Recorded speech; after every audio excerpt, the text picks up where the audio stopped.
Number 10. Hammam's baths. Bathing and hygiene are super important. At least that's what my mom tells me. That's why I do my best to shower more than once a week. I'm a man, and I can change if I have to, I guess. Well, baths were actually important to the Mughals as well, being that their heritage was a mix of Asiatic, Euro, Indian. They took a little from everything, and part of that was the Persian baths. The Persian baths were just one of those things they took.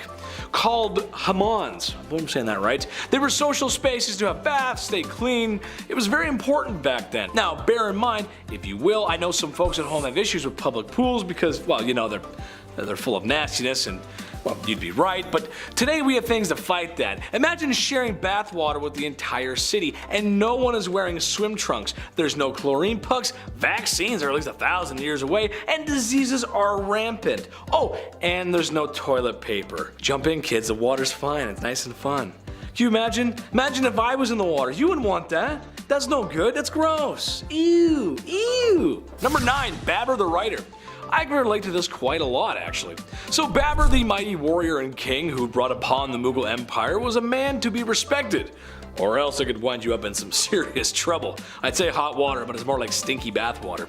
However, while on the outside he was a super tough macho man, on the inside he was a softer, kinder man who not only enjoyed writing, but was also quite the socialite, just like myself. I like going to parties and meeting people, I like making friends. He loved his inner self so much that he started writing his own autobiography, started the trend of it actually. His was called Baburnama.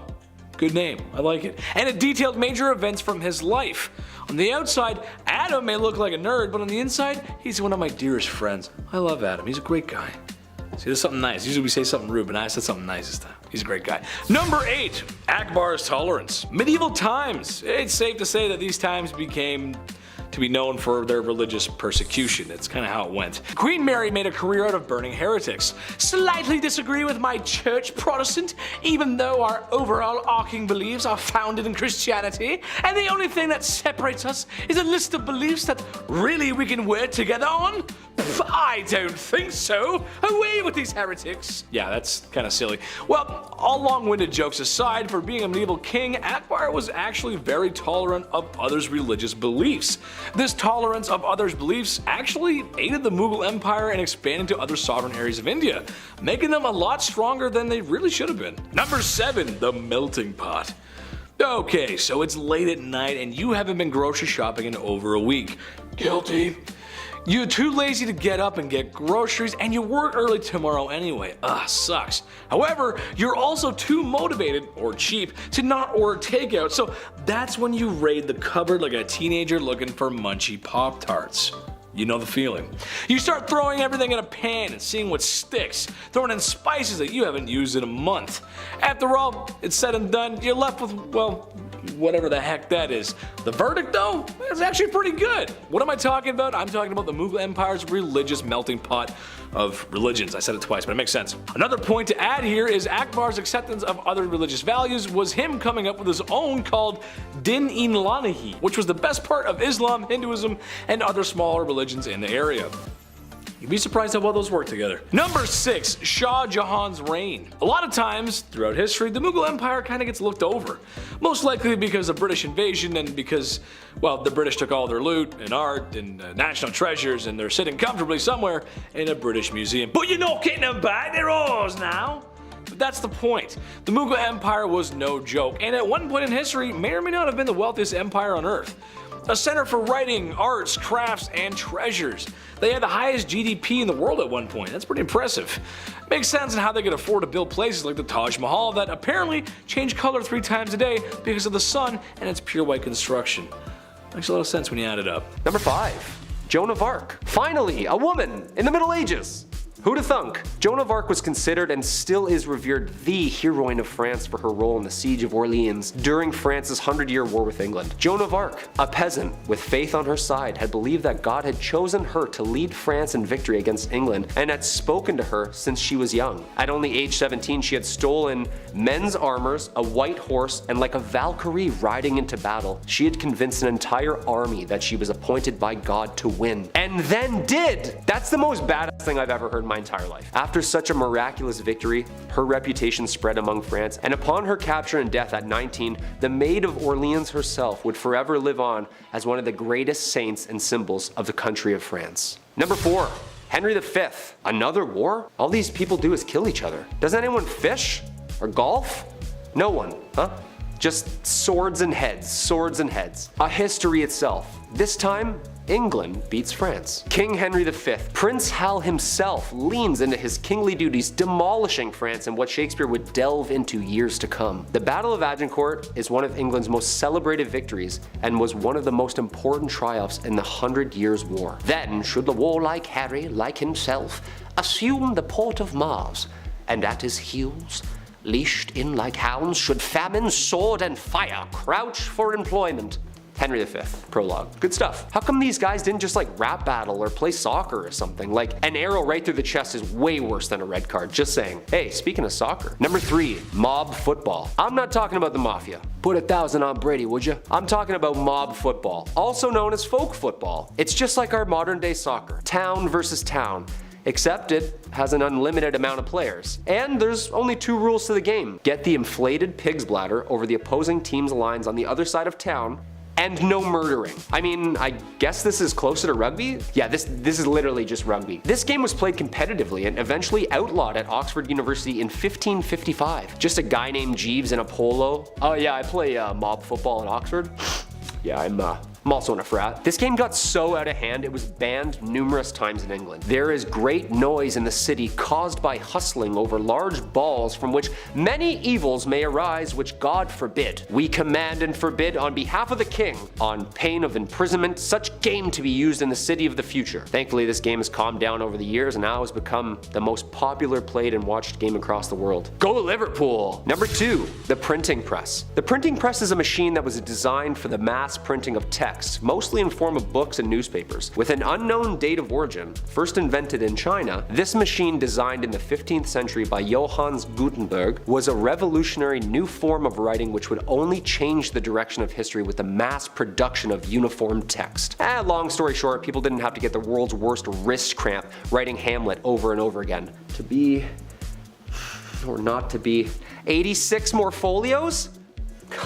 The alphabetical metal keys would be placed into the device and slammed into the paper, pressing ink upon the parchment. You know there's gotta be some books half written in purple ink because they just ran out of black. Come on, we've all been there. Ink's expensive. Number 1, William Shakespeare. The Bard himself, arguably the most influential writer of the English language. William Shakespeare was born in Stratford, England. One of the easiest ways we can look back into the dialogue and lifestyle used by the people living in the Middle Ages. This playwright documents the world in which he lives from 1564 to 1616. Due to Shakespeare's unbelievable talent for building and fabricating an array of diverse stories and characters via players, modern day is able to see the Middle Ages and the similarities and differences the people were experiencing. His plays are based in the environment that they were written in. He writes about diseases, he writes about monarchy, he writes about women's rights. Okay, so no one actually got turned into a donkey by some fairies in the woods, but some of those wars actually did happen, and some of those kings and queens were really twisted. How this man created so many brilliant works and stories, all part of the mystery. What do you think? Genius? Or did the guy have some help? One man in his time plays many parts. Number 10, Unproud History. Blame it on my Canadian education, dyslexia, or me just being an idiot, but it took me 3 times to read over properly Mughal instead of Mongol. Mughal, Mongol, Mughal, Mongol. It also took me a second to realize that I'm talking about India, not Mongolia. It's okay, folks. I'm just gonna drink some water and touch some grass. I'll be okay. Yes, the Mughal Empire. As it turns out, my confusion is semi-appropriate, as the Mughals were descendants of the mighty Genghis Khan, hence the Mongols. Makes a lot of sense now that you think about it. Turkic Mongols, to be exact. The Mughals were well aware of the Mongols' reputation and their history. Let's just say they weren't too proud of it. You can't blame them. However, they were more proud of their Tamir-sided heritage. Honestly, like I said, you can't blame them. It's kind of like your dad's side of the family, you know? They're okay, but everyone likes mom's side better. That's just how it goes. Number 9, Might of Ahoms. The Galactic Empire, the NCR, and the Mughals. What do all these large organized militaries share in common? they can all be defeated by a bunch of scruffy looking ragtags who spend too much time on mentats and in their X-Wings. All sci-fi jokes aside, the Ahoms were a tribal people who happened to live in the wrong neighborhood per se. Thing is, these guys had some serious grit, as in when dueling against the mighty Mughal Empire, they were not victorious once, twice, or 3 times, but a total of 17 times. 17, that's a lot. At a certain point, you gotta respect a group for kicking your butt that many times. At some point, you just gotta throw in the towel and say, hey, let them keep the land. They can have it. It's theirs. I don't need it. I don't want it. Number 8, smoke. Love it or hate it, smoking has been a part of life for a long time. Longer than you might think, actually. No, not the age of Marlboro cowboys and ads later telling you not to. No, hacking a dart of the past was a little bit different than getting mad at the Leafs when they're losing and you're having a break outside. Interesting enough, however, it's speculated that the hookah, or the shisha, was invented by one of the emperor's top doctors of the time. Naturally, this was something saved for the elite because, well, you can't have peasantry damaging their lungs, come on. They might need those bad boys after all, with all the work they do and stuff. Number 7, science and big booms. We've come a very long way in history, some might say too far. We've got cars, computers, and depending on who you ask, we've been to the moon. I say we have, it just makes sense. Come on, guys. I mean, come on, obviously we have, because the moon is made of cheese, and that's where we get cheese, right? That's what my mom said, we eat cheese from there, right? Well, there certainly was no rocket ships back then, but the scientific advancement is what is to note here. The Mughal Empire was a big contributor of the Islamic scientific revolution, as there were many contributions in math, algebra, and other useful inventions. They were one of the first to use black powder. What does that mean? Besides fireworks, it means blam blams, and if you know history or anything about the time period, you know how important blam blams are, part of the black powder empires, as they're called. Number 6, Taj Mahal. Husbands and wives. Marriage. Beautiful marriage. The whole sanctimony that brings lovers together. Now, I'm sure all of our viewers at home will agree in saying marriage was the best thing they ever did, and absolutely not a training experience after 15 years. Right, guys? Shah Jahan would agree with that, the mighty emperor who went great lengths for his beloved wife. Now, I'm sure you know this story, but in case you don't, this was the man that was so heartbroken from his wife's passing, so distraught, that he built the Taj Mahal. That's like your partner at home saying, you know what, babe, I love you so much. Bam, there's the Empire State Building. There it is, look at it. That's for you. The Taj Mahal is the crown jewel of Mughal architecture, and at the time cost around $1 billion with our inflation. Every year, the Taj Mahal brings thousands of tourists to witness its ivory beauty. It is a beautiful building, can't lie about that, but $1 billion? Man, you must have loved that woman. Must have loved her. God dang. Number 5. Cheers. Located on the banks of the River Shannon in Athlone, Ireland, there's some taps that I hope have been cleaned over the past couple years. Like thousands of years to be exact. Sean's Bar has been serving drinks for nearly as long as people have been drinking them. Along with claiming to be the oldest pub in Ireland, Sean's Bar could be the oldest operating pub on the planet. In fact, in 2004, Guinness World Records issued a certificate to Sean's Bar as the oldest official pub in Ireland. The owner of Sean's Bar says that they found coins that dated to 900 AD, as well as the wattle and daub walls, which is an ancient building technique that mixed mud, wood, and clay together. Legend has it a man named Luan Mac Luachdic started the pub as a local guide to help travelers across the Shannon. Yeah, eventually a small settlement built up around the crossing point, and led eventually top to a fully constructed pub. I'm pretty sure people couldn't say the name and just went with something way easier, you know what I mean? Right, are you going over to Sean McCall for a pint after the game? No. Oh, it's Sean's Bar now. Oh, that's much easier. Sean's. I'll meet you, Sean's. Number 4. The Jim Twins. Back in 1979, a set of twins were reunited. They were 39 at the time. This was of course a big moment in their lives, obviously, because for 37 years they barely knew of each other's existence. When they finally met, the long-lost twins had a bit more in common than anybody ever thought. For starters, both had been named Jim, which is amazing. I spoiled that in the fun title.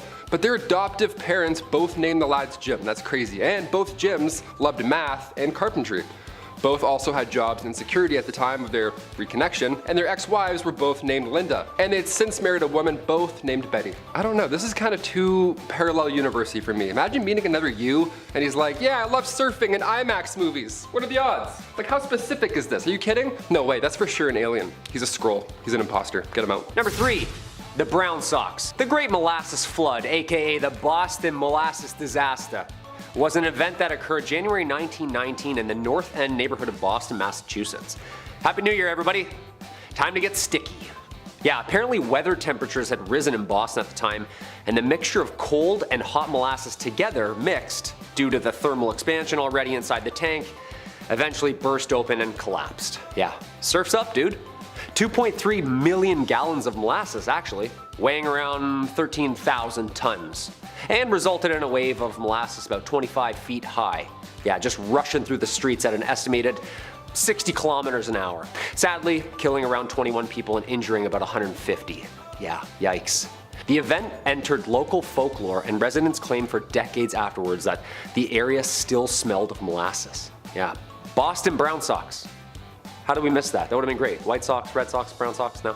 It was reported in papers that, quote, everything that a Bostonian touched was sticky, you know? Hey, this brown goop, yeah, it's wicked sticky. Watch your feet. Number 2, brand new bees. Yes, about time. A lot of us know bees is pretty harmless. They're fuzzy little pollinators. Unless, of course, you're allergic, then in that case, get out of here, just run, we got you. But bees normally do a lot more good than harm. That was, of course, until an experiment in the 70s went south and created an entirely new crossbred evil bee. Awesome, look out, I guess. This experiment was to take a regular honey bee and then breed it with a bee that's found in Africa that produces way more honey. And then, of course, the goal was to produce a manageable bee that would also provide more honey than a regular honeybee, right? Just better stuff. Well, the bees that came out were a lot less manageable, turns out, and they didn't even make more honey. Just an F all the way down. Throw some F's in the chat, boys. After this experiment ended, however, the bees got out into the environment, and in the 80s saw the beginning of some bee trouble. Yeah, they got out. Heads up, guys. New bees. Imagine that, being like, yeah, the bees got out. Yeah, they're new. We don't know. We don't know what they like to do. These bees are not only aggressive towards other kinds of bees, which, okay, relax, world star, that creates a huge problem, but they're also very aggressive towards humans. And when these bees sting you, their stinger stays with them. So they can, you know, keep Julius Caesaring you over and over instead of losing the shank. Victims of these swarms receive 10 times the amount of stings as a regular swarm. Awesome. And they react to disturbances 10 times as fast, and they'll also chase said disturbance a quarter of a mile, so hope you got your running shoes on today. These bees have actually caused at least 1,000 deaths also, so yes, keep your heads up, they're definitely deadly. Number 1. Tree huggers. Gotta end on a nice one, you know what I mean? Just spent some time up north climbing, planting some trees myself this past weekend, but, you know, the great tree. Yeah, can't really climb this one. The great banyan tree is located in Howrah, India. It's huge, like huge, and beautiful. The entire garden is actually one individual tree that spans 4 acres and is over 80 feet tall, making it one of the natural marvels of the world. Why is this not a UNESCO World Heritage Site by now? It was planted by locals of unknown almost 300 years ago. That's nice.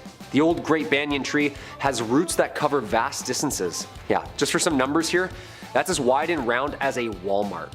This thing is bigger than a Walmart. The canopy is all connected like the neural highway of a brain, connecting to each other in one giant labyrinth of root and leaf. Of course, the Sherman tree in California that was planted is the largest tree, but the humanity alone of this sacred tree humbles us in how small we are, how connected we could be, and the beauty of what a little bit of patience can do. That's nice. That's really nice. Kicking off the list at number 10, Smokey Behind. When somebody tells you that you're just blowing smoke, it means that you're lying, okay? You've now been given exaggerated information of sorts. Well, back in the 18th century, they literally had to blow tobacco smoke at your behind. Yeah, weirdest work break ever, I'd say. So why did we perform magician enemas back in the day? What was the deal here? Well, tobacco smoke enemas were used to treat quite a few symptoms, or they thought so, including a common cold. These enemas came in these fancy kits with a fancy rubber tube. It was all fancy because it was an honest medical practice at the time. It was done by legit medical practitioners. This is the funniest part. The idea was that the tobacco smoke could warm up a soon-to-be deceased body. The nicotine would stimulate your adrenal glands, jolting you back into good health. The best health, might we say. And the way they would do it in the mid-1800s was by just blowing smoke and just waiting, seeing what happened. We're figuratively and literally blowing smoke. That's the origin of that saying. Fun fact there. Imagine doing that today. Like, I think I dislocated my shoulder. What do I do? He's like, one sec. Number 9, alarm clocks. While the medical world was one threat in Victorian times, apparently so was the technological side. Who knew? We obviously didn't have reliable alarm clocks back in the 1800s, obviously, but we did have jobs. So in order to get up on time, lamplighters or knockers would come by and tip you off. Yeah, they would just yell in your window and just alarm. That's how you'd wake up. A man would yell into your window and smack you with a stick. Legend has it, a young man named Sam Wardell, he got a little creative with his wake-up calls. He needed more than a lamplighter at 5 a.m., so he would Tony Stark this alarm clock gadget. He would use wires, a bunch of stones, all that unsafe stuff. Then at a certain time, stones would fall to the ground, of course waking him up, and presumably everyone else in the building. That would be alarming. Well, Christmas Eve 1885, tragedy unfolded. A few friends had come over for a holiday visit, so Sam had to move some furniture around, rightfully so, to make room for, windmills and breakdancing, whatever they did in Victorian Christmas times. The next morning, he forgot to put things back in the small apartment, and the obvious happened. The rocks then fell on him while he was asleep. Yeah, that probably doesn't feel too good. I thought iPhone alarms were jarring. I take back everything I've ever said. Number 8, relaxative. Okay, so right off the bat, the Victorian era was a little messy. I'm sure you've gathered this by now here on Bumblebee.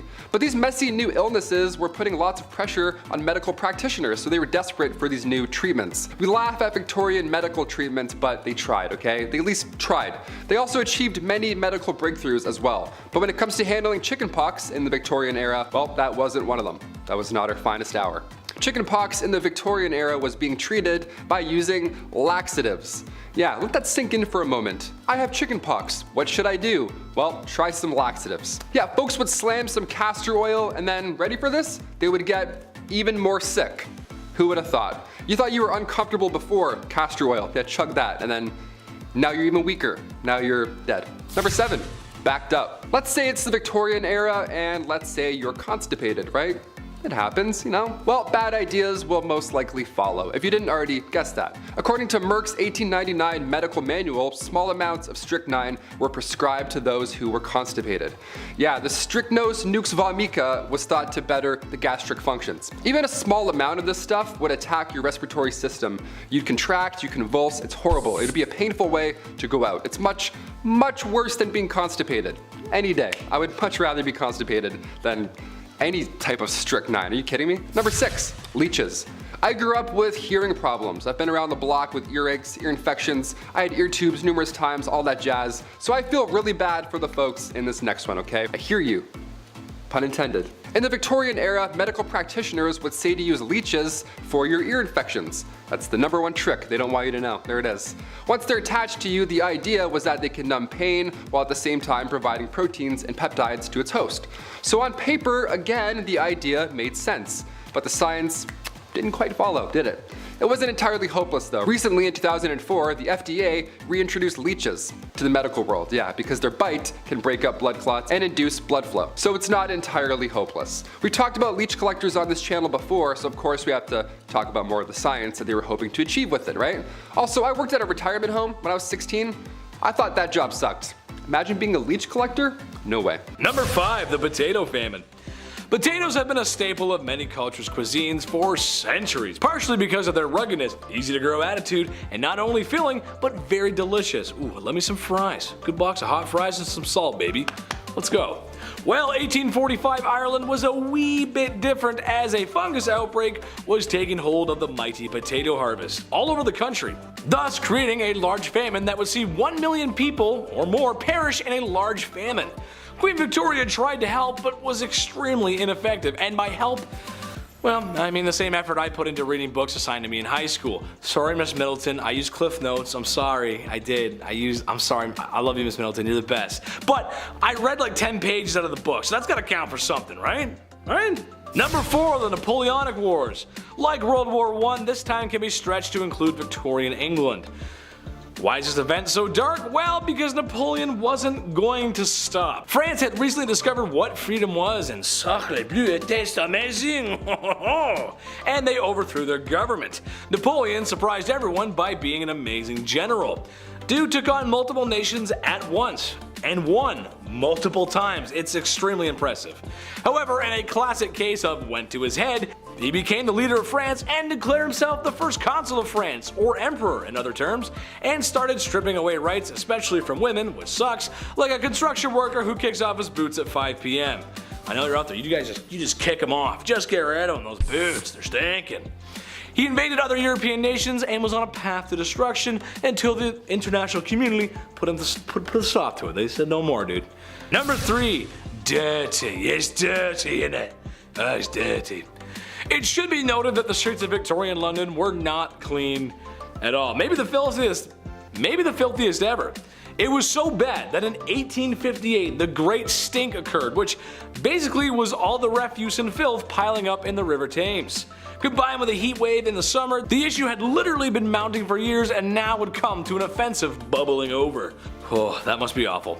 The smell was so bad it was making people sick, and people were most likely getting sick from the river from cholera outbreaks. God, that's disgusting. Cholera was more common than you'd like to think. It took some serious engineering and a lot of pumps to fix the sewage issue that was severely outdated. It wasn't fully fixed until 1875.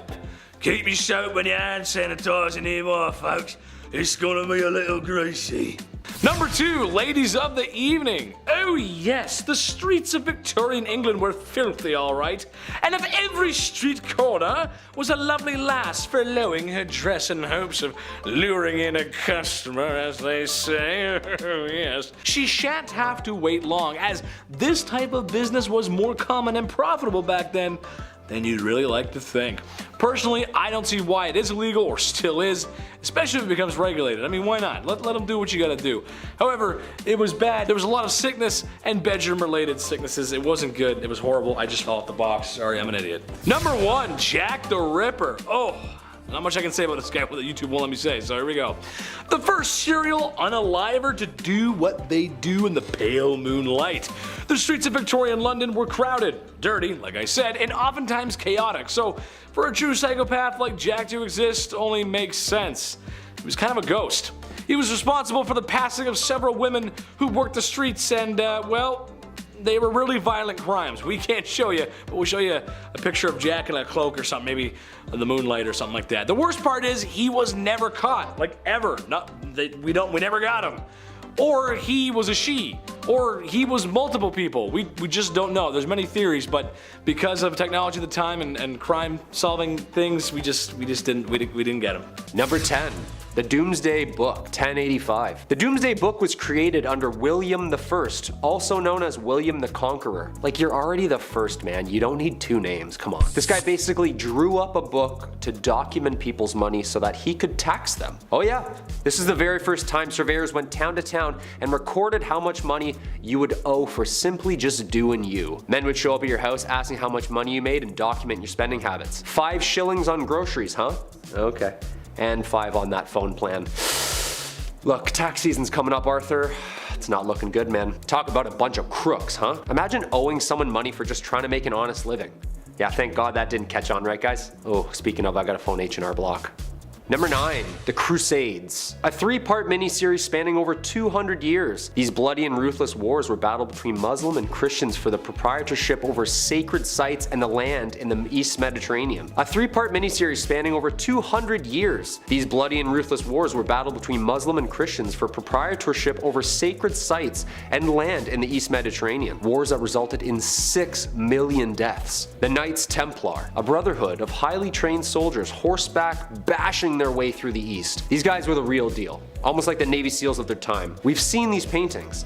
The elite fighting force with the red cross painted on their chests. I wonder if they had to do a Hell Week. These soldiers were the most trained and savage fighters in all the Christian armies. Richard I leading the 3rd and final crusade, earning him the name Richard the Lionheart. Back then the names were always something so aggressive and scary. It was never like Richard the Clownfish or Henry the Pygmy Goat. No, we need fear. Way more fear. Number 8, the Magna Carta. The year's 1215. We need some laws, people. This document was one of its kind. A document setting out the laws and limitations from the common man to King John himself. A legal system written down so that there are clear do's and don'ts. No free man shall be seized, imprisoned, dispossessed, outlawed, exiled, or ruined in any way, nor in any way proceeded against except by the lawful judgment of his peers, and the law of the land. Did you get all that? Write that down. Except women. They don't have laws. And they can't act in plays. Sometimes people needed to face the music. And even animals.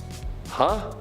That's right, animals. Being tried in a court. A lively and popular event trying any law-breaking animal from goats to pigs to even chickens. Ladies and gentlemen of the court, did you, Mr. Feathersworth, peck the floor, yes or no? Objection, Your Honor, leading the witness. My brain can't fathom this, guys. Number 7, the Battle of Bannockburn. This infamous battle between Scotland and England was one of the most important battles of the Middle Ages. The end of the bloody war for independence. Basically, Scotland was like, yeah, we're gonna go over here and roll our R's. The gruesome wooden wars were caused by the English invading Scotland in 1296. A leader slowly rising the ranks, William Wallace, the guardian of the King of Scotland himself, holds off the English forces and is knighted a hero to Scotland. Unfortunately, like every hero back then, he was also hated. He was captured, hanged, drawn, and quartered. Like, why do you have to do all that after he dies? Like, he's dead. Not fun. The battles between Scotland and England ended in 1314 with Robert the Bruce securing Scotland's independence, adding like 45 more dialects to the UK. Freedom! Number 6, the Black Death. Ooh, talk about a curveball. The year's 1348. People are saying things like, don't let the bedbugs bite. Clearly not a very clean and safe time. The Black Death, aka pestilence, aka the Great Mortality, or simply known as the Plague. Single-handedly the worst pandemic ever recorded in history, wiping out somewhere between 70 to 200 million people. Ooh, now I get where bless you comes from. Someone sneezed back then and everyone's dead at 14. This is where we see those doctors in the terrifying bird outfits with the long noses stuffed with garlic and herbs. Excuse me? Yeah, he's not wearing a mask. I'm just trying to watch a cat publicly get skinned. Yeah, 6 feet please. Some doctors prescribed urinating on a person so that the bad smell would drive out the infection. Can you imagine? Just a doctor writing you up a script and go ahead and pee on yourself about 4 to 5 times a day. Take with food. Should be gone early next week. And just let me put my mask back on here before you leave. There you are. The plague started in Europe in October 1347 when 12 ships from the Black Sea docked at the Sicilian port of Messina. Most sailors aboard the ships were already dead, but those who were still alive were covered head to toe in black boils that oozed pus and blood. Ugh. Sometimes the Black Death included fever, chills, vomiting, diarrhea, temporary loss in motor skills, and then of course, death. Number 5, medieval tennis. Not to be confused with Mario Tennis, although that's probably just as hard to play, if we're being honest. Medieval tennis was introduced in 1485, and just like the other insane ball game we covered today, this too was eventually banned. Yeah, that's how you know it's a good one. If you weren't a noble, you couldn't play tennis. You weren't allowed to. You could only play if it was Christmas. Yeah, so you better write that on your wish list. Many believe tennis was disrupting labor and encouraging violence and gambling. Yeah, tennis, encouraging violence. Imagine that. Tennis was eventually referred to as the sport of kings because both King Henry VII and VIII were actually pretty good at it. Yeah, they're like Venus and Serena Williams of medieval times, only not athletic and not nice and also not good at tennis. I mean, why else would you ban the sport, really? Let's be honest. Number 4, one meal deal. Okay, so obviously food was a little sparse back in the medieval age. Uber Eats wasn't around yet, but you know what was? Disease. Yeah, and worse things, yeah. The life expectancy wasn't great, but even so, laws were still put in place so the common folk wouldn't overindulge. Yeah, hey, I know times are rough, but can you stress eat a little less? Thanks. Yeah, you just look a little gross. Yeah, King Henry VIII needs his 9th bowl of soup, so please stop. They were actually upset that the common folk were matching the lifestyle from higher ups. Nothing to do with supply, really, just appearance. In 1336, a law banned people from eating more than 2 courses. Soup also counted as one meal, not a sauce. Believe me, they asked. Again, the only exception here at the time, mid-1300s, was Christmas Day. Then you get to eat and have fun and play tennis. Yeah, the one day you can overindulge is the same day you can play tennis. They're like, oh, I can't. Now I can't. Number 3, the thumbscrew. A little less graphic, but still a horrible specific device used for punishments, dare I say. The thumbscrew was used in the Middle Ages to get somebody to spill information or confess to a crime they probably didn't even commit in the first place. We didn't have anything else to detect lies, so these soldiers would make horrible devices to get you to spill the beans, or lie and say you did, and then we can go home. This was one of the best cases, really, the thumbscrew. It was also known as the thumbkin, and it would slowly crush your fingers, obviously. Just looking at it, you're like, does it do what I think it does? Yeah, it does. This, of course, turned into the knee crusher, or even worse, the head crusher, which I obviously don't need to explain. Yeah, the classic medieval fork. Now they're getting creative, advancing their gadgets. Nice, we love it. I can't even imagine the knee crusher. That alone, No thank you, let's move on. Number 2, the cake test. Of all the nonsensical tests performed during the Salem witch trials that we covered in part 1 and 2, this one takes the cake. Yeah, pun intended. I did that on purpose. It sounds delicious, but in reality, it was just spreading the disease even more. This was a popular method of seeking out witchcraft in England as well. See, they would make a cake out of, well, you guessed it, rye flour. Remember that, rye flour. And then they would add a little bit of urine from the accused witch. Yeah, I'm more of a chocolate cake guy myself, not a big fan of urine cake. But hey, who knows, maybe I'll change. But don't worry, nobody ate this cake, just an unfortunate village dog. Yeah, sad thing. They would feed this cake to a good boy, and then if the dog showed the same witchy symptoms, you know, being sick from said rye, then the town knew for sure that the accused was guilty. I just really wish one villager was like, maybe it's the pea.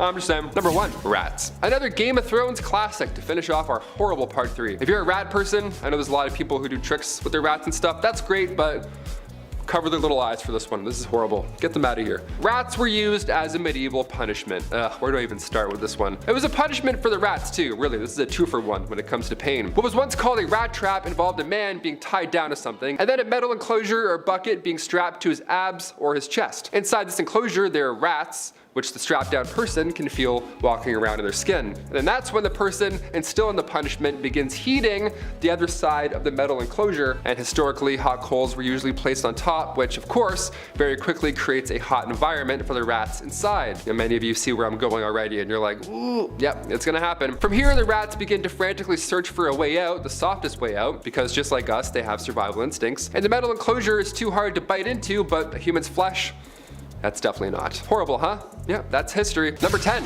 same day, different vows. Okay, we'll start off with a nice bright mood, okay? Let's do this. CBS News reported recently, Fred and Lynette Dubendorf, husband and wife, they were taking a stroll down the beach with their dog, just living the life, right? The ideal picture, when they noticed a message in a bottle washed up on the shore. I'd be so excited, first of all, but I'd also be concerned because I have seen Castaway.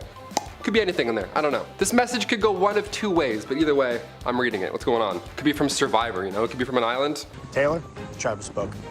They opened it, and inside they found wedding vows from another couple, Melody Kloska and Matt Bears. Yeah, they had recently got married on a beach on Lake Michigan, and word spread rather quickly. Via the waterways, I guess. Thing is, their wedding date was the same as the couple who found the message. They took it as a sign that both pairs were meant to be, and they sent a surprising letter to the lost couple's address. That'd be kind of creepy though on one hand, wouldn't it be? Hey, I found that message in a bottle. Here you go. Nice address, by the way. I love the furniture. Are you guys still together? Number 9. Run, rabbit, run. Yeah, so apparently Australia has like every animal in the world except the cute little fuzzy ones. Yeah, every stinger, wing, and venom you can imagine. But no cutesies. No. Well, they do now. In 1859, English settler Thomas Austin had been officially noted for the introduction of rabbits into Australia. Yeah, Oryctolagus caniculus, to be exact. Even though rabbits had already kind of been brought over in the first fleet to the land of Oz. Not much, couple here, couple there. But these rabbits, however, yeah, they started migrating across Australia and destroyed around 2 million acres of land. Pesky widow wabbits. Yeah, basically excessive overgrazing caused widespread panic, damage, and sickness through and to the vegetation. Mate, they're bloody everywhere, these little devilish kangaroos, mate. Long bloody ears out to here, mate. Fangs down to here. Terrifying little things. Not like they're small, man. Yeah, little hoppy guys. During the 19th century, the country had set up rabbit-proof fences to protect its pastoral lands. Is there even such thing as rabbit-proof fences? Finally, in the 1950s, the Australian government had had enough. Started to use biological methods to control the excessive population. Yeah, sorry little guys. This guy's bright idea is believed to have an immense impact on the abundance of natural resources in Australia. Yeah. Thanks a lot, Thomas. Now we have no carrots, man. Number 8, legendary musical neighbors. It's weird how similar some of your neighbors are, right? Growing up, we had like 3 Davids on our street. They're all cops. Isn't that weird? I don't know, I just thought of that. They all loved cutting their lawn at 7 a.m. too. What a coincidence, how weird is that? Well, back in the 60s, rock icon Jimi Hendrix and the 18th century composer George Friedrich Handel, well, they were both neighbors. A couple hundred years apart, but neighbors nonetheless. They both lived in 23 Brook Street and 25 Brook Street in London. Now, had George been born, 200 years later, we'd have gotten the greatest collab of all time. Would have been like Watch the Throne, but times 3. If you're local, of course you'll know there's a site there now, it's a famous landmark and all that jazz. But in terms of coincidences, there's music in the air. Something's going on Brook Street. Pick up an instrument or two, walk by, try the harp out. In that room specifically. Number 7, friendly football. I'm actually happy that this really happened and it's not just like a heartfelt Pepsi commercial that they drummed up in a meeting. Growing up, I thought this was fake due to the circumstances, but nope, this actually happened. During Christmas of 1914, a truce was held between Germany and the UK. Like, these people were trying to take each other out, but Christmas is Christmas. They decorated their shelters with lights and colors, exchanged gifts at no man's land, and played a game of football between the soldiers. Yeah, isn't that nice? Soccer, of course, not football. Just like dudes smashing into each other. Both Germany and the UK refused to declare an official ceasefire, but both sides declared a temporary ceasefire on their own. They gathered and celebrated 'Tising the season by singing carols, wrapping up gifts for each other, drinking some drinks, laughing some laughs, and of course, a slide tackle or two. Yeah, captains, come to me. Yeah, it's gonna be a red card for Gunter. Yeah, back 5, please. I said back 5. Kicker, go ahead, man. Number 6, Yani and Laurel. Okay, for our halfway point here, we have to throw in a fun recent one as well. This is kind of unbelievable, I don't know. I hope people look back on these in 1,000 years, they'll be so confused what happened with Yani and Laurel. Who were these people? Why do they talk about them so much? Remember this? Yani, Laurel, back in 2018? I only heard Yani for like 2 weeks straight, and then one day I listened and I couldn't go back. It was just Laurel all of a sudden. Instead of Yani, it went from Yani to Laurel. Just like that, my life changed. I don't know what happened there. This got everybody talking. What is this phenomenon that happens? Same with the dress fiasco. Is it blue? Is it white? Is it gold? I don't know. What the hell is actually happening here? Well, many believe these viral illusions are proof that we're living in a simulation. Yeah, didn't expect me to say that, did ya? These arguments, no, the dress is blue, it's white, whatever. These situations prove that we perceive reality in our own way. Everybody's living their own individual perceived reality, so sometimes it always doesn't align. Sometimes I hear Yani, then sometimes I hear Laurel. And then I lose my mind. I can't go back now. God, I hated this so much. The dress was in 2015, the Yani Laurel thing was 2018, so I don't know. We're due for another glitch in the Matrix. Will it be an auditory mix-up? Will it be visual like the dress? What's next? Either way, I'm out, and I'm not on board.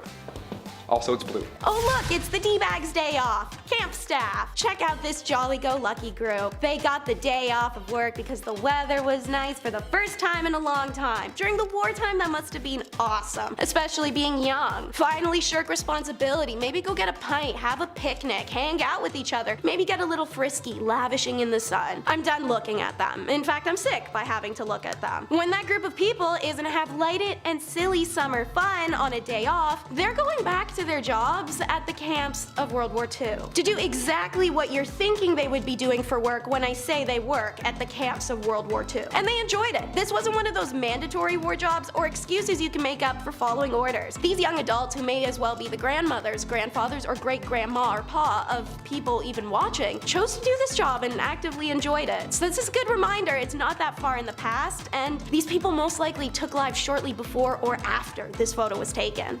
Did Halloween come early, or is it just Sylvester Claws? Yeah, so I chose this photo out of, trust me, like thousands of equally creepy ones because I feel it truly captures the what the bleep factor this holiday has. And they do it every 31st of December to 13th of January. The Sylvester Clausen of Ernach and the surrounding area Appenzell custom that is famous throughout Switzerland. The custom derives its charm from the unique blending of contrasts such as nature and art, mystery and tradition, harmony and anarchy. The Sylvester Claus that ushered the old year out and ring in the new. There are 3 types of these clauses: the beautiful, the ugly, and the pretty ugly. Common to all the clauses are bells in various shapes and sizes that they wear on their bodies. Their rituals begin in the early morning each day. The various Schupel meet at the village square before each group goes its own way. A group will pull up in front of your house, then hop around and jump up and down to make the bells ring, and then they start yodeling at you. You listen to the yodel, they say Happy New Year, give you some cash, some liquor you have to drink from a straw, and then they just leave. Dark backstory gossip, however, in times of poverty and hunger, which afflicted the region frequently, Clausen was a way to earn a little extra money, and in the 1930s, what was known as Belchel Claus, aka the Beggar Claus, began to appear on the streets. Essentially homeless Santa Clauses, but Santa looked like that. As a result, the influx of beggars in the Claus Guide resulted in heavy restrictions, and in the 1950s, the custom had nearly died out. It's only thanks to the initiative of individuals in the 1970s that this got to come back and enjoys enormous enormous popularity today. Somebody come get their creepy uncle. Cannot tell me this isn't the energy this photo gives. Creepy uncle. The woman is unidentified, but definitely a follower to be able to handle that guy's BO and greasy hands on her. It was taken of the Children of God leader, David Berg. This group started in 1968 in California after Berg claimed God himself had gifted him with prophecies. In reality, Berg started making extreme demands of his followers, give up their money, worldly possessions in exchange for limited outside access, horrible cramped living conditions, brainwashing, and would make this group famous for really bad reasons I can't and would rather not get into. Former members of COG have been outspoken about the childhood they suffered growing up in the communes. Actress Rose McGowan, the most famously outspoken, published her story of 9 years in the group. Actors Joaquin and River Phoenix, also raised in the cult, had it harder than Rose, and that trauma plagued River especially. He was actually the original heartthrob of the 80s and 90s, a role, fun fact, DiCaprio only managed to take once River's substance addiction caused by his traumatic childhood unfortunately took his life. So more of an unfun fact, but the matter stands that River painted the way for DiCaprio, and this psycho ruined a lot of people's lives. Have you ever seen a photo you can feel? Before you see the photo itself, you're gonna learn about the man in it. So, Joseph Goebbels, a National Socialist politician and propagandist who held multiple high-rank roles in the Yahtzee party. As a party chief for Greater Berlin, 1926 to 45, Reich leader of propaganda, 1929 to 45, and in 1933, the push-broom mustache twit appointed Joseph the Minister for Propaganda and Public Enlightenment. He was a devout, unbridled through and through bigot, a tireless agitator, and the propaganda this man designed, wrote, and funded had shipped through dozens of countries and shaped the perspective of Jews in a way that can actually never be undone. It's this propaganda many people still cite when asked for factual basis or logical argument as what Jews had done oh so wrong. It's Joseph who orders the mass burning of literature, who sentenced thousands to death, and who made up lies to ensure hatred, a hatred that still stands today.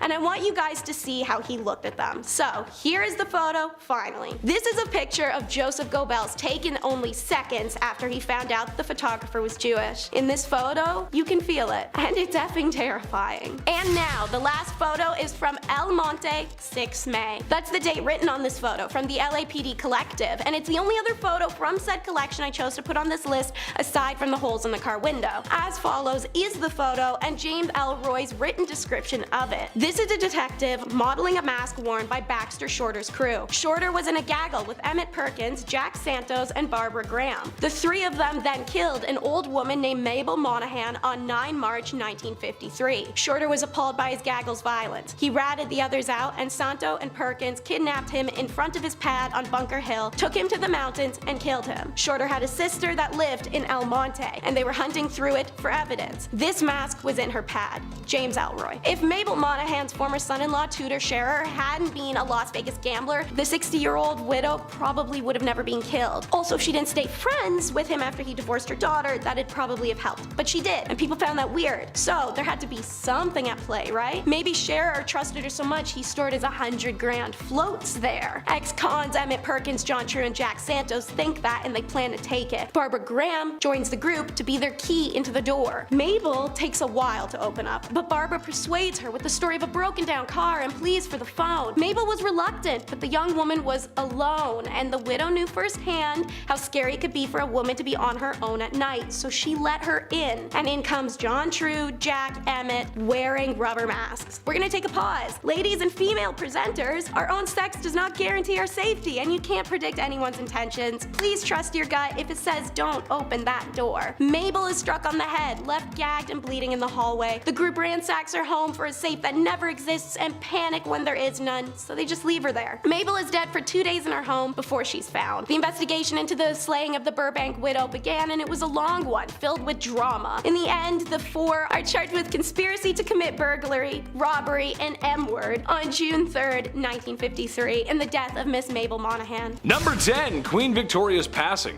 Some say it ended the Victorian era, but it actually kind of extended a little while past that. She was the longest reigning queen at the time and a symbol of Great Britain's power. She also wasn't the nicest. She oversaw the conquering of India, which pretty bad. The Special Flower Wars in China, which saw China give 5 of its major cities to the British Empire, including Hong Kong, which kind of an awkward one there too. So yeah, her passing was sad for most, but for others, especially foreign nations, it was a reminder that the brutal overseers are still there and they're probably still gonna rule for another like 70 years. Oof. Number 9, World War I. This is considered to be the end of the Victorian era, and it makes sense, especially the first half of the war. It was a mixture of old world versus new world, horses and cavalry swords versus Germans in trenches with large rapid fire blam blams. In Great Britain and of course other European nations, they were foaming at the mouth to attack each other. However, culturally speaking, they were the same since Victoria had passed. Not much had changed. However, after her passing, and of course after the war, big changes, huge changes, so much so that it changed the world and in different ways in different countries. We need a whole list to go over that, but empires fell, America got rich, and they went back fighting shortly 20 years later. It was kind of awkward. Number 8, stiff photographs. For some strange reason, people in the Victoria era were like the grandfathers of all goth kids. Any obsession people have today with the strange and unnatural, well, you can partially thank the Victorians. A good example of their obsession with the weird and oddities is post-mortem photographs. Yikes, yes. Given that photographs were a new and amazing technology, and for the time, yeah, they were, and that people had some less than living relatives lying about, well, it only made sense to capture their memory forever by having their picture taken. Dressed up, prepared, and positioned in many different ways just to bring the mantle by the fireplace together as what would a home be without the post-mortem photographs of your old Aunt Burge? Am I right or am I right? It's weird, I don't know. Number 7, grave robbing. If ladies of the evening and cold-blooded de-lifing have always been a part of life, then so was grave robbing. The second someone was buried with anything valuable, there's been a creepier person on standby with a shovel. That's just how it goes. Poor Dompe from Zelda. Guy gets a bad rap. This was no different in Victorian times. However, while digging up corpses for baubles and trinkets was certainly done, there was a far more lucrative business, especially for those in the mad scientist business. Sorry. People were paid under the coroner's table to dig up cadavers and retrieve them for doctors and medical professionals to conduct all sorts of freaky deaky stuff. Mostly just to learn, but you can be sure someone got a little weird with it. We always do, we always take it too far. Number 6, Christmas fire. One of the things my mama always taught me was fire safety. My dad taught me how to deal with a bonfire after 10 beer, but well, mom's lesson was safer.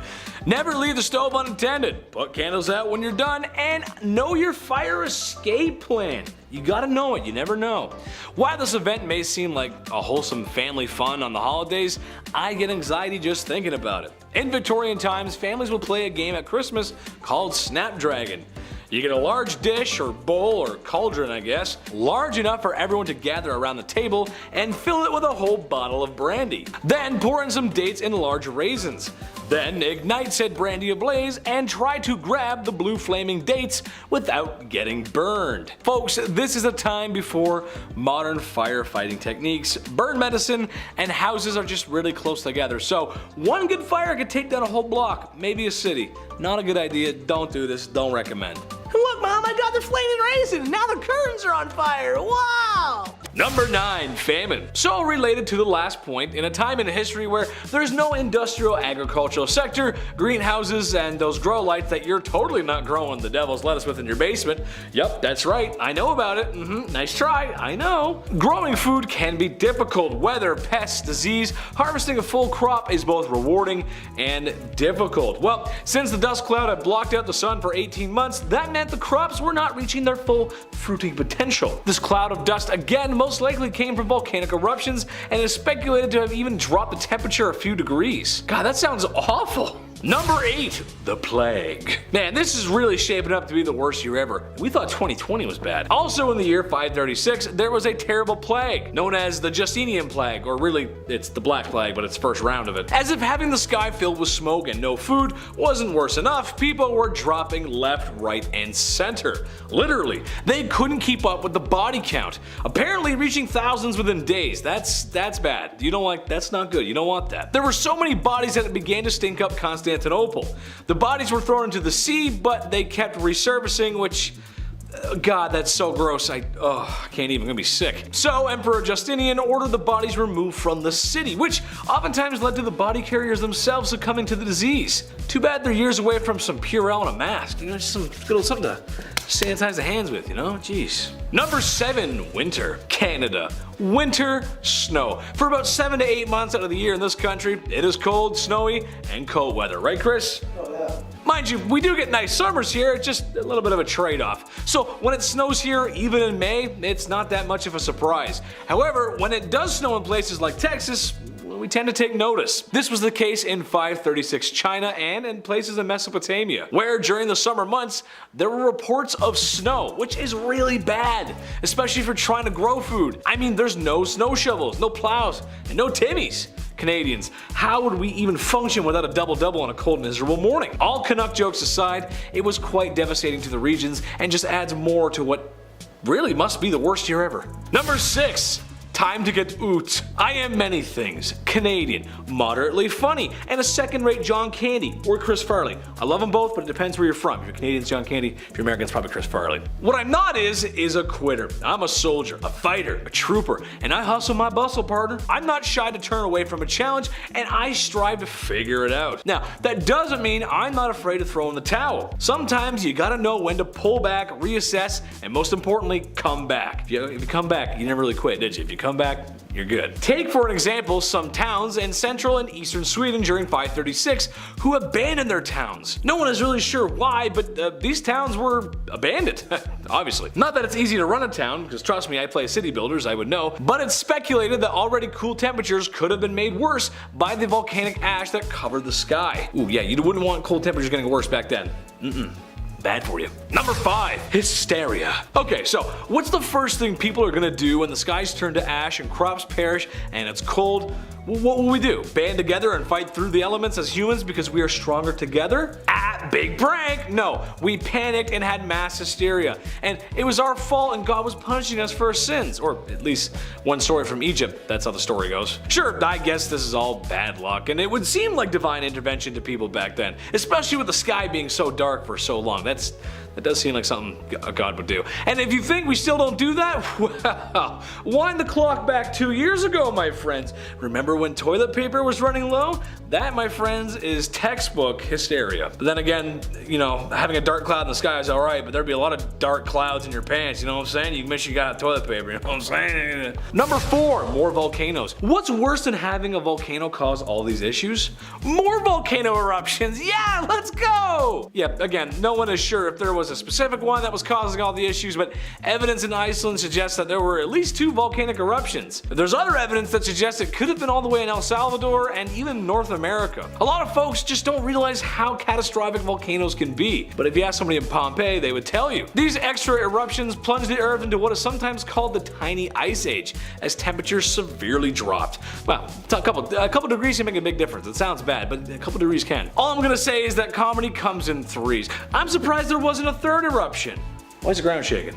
Number 3, Romulus Phallus. 536. This awful, no good, very bad year likely sealed the fate of the Roman Empire. For a while, she had been in decline, and her capital had already moved east. But like a lot of washed up sober music stars of the 80s, it was time for one more tour. One last hurrah to capture glory in a bottle. Well, go ahead and look at the map of Europe right now. I'll give you a second. Go ahead, sure, look at it. You see that? Yeah, there's no Roman Empire, is there? No. That's because the year 536 was full of disease, war, and uprisings. Pesky uprisings. Oh, those are the worst. How's a dictator supposed to rule without those? Come on. In the year 541, an estimated 30% of the Byzantine Empire had perished from the plague. That's not good. You gotta have the population there. That's bad. Number 2, Moche trouble. The Moche were a civilization in what is now Peru. That's right, there were troubles back there too. It's not all just Europe. They were extremely dominant of that area, masters of irrigation and fishermen.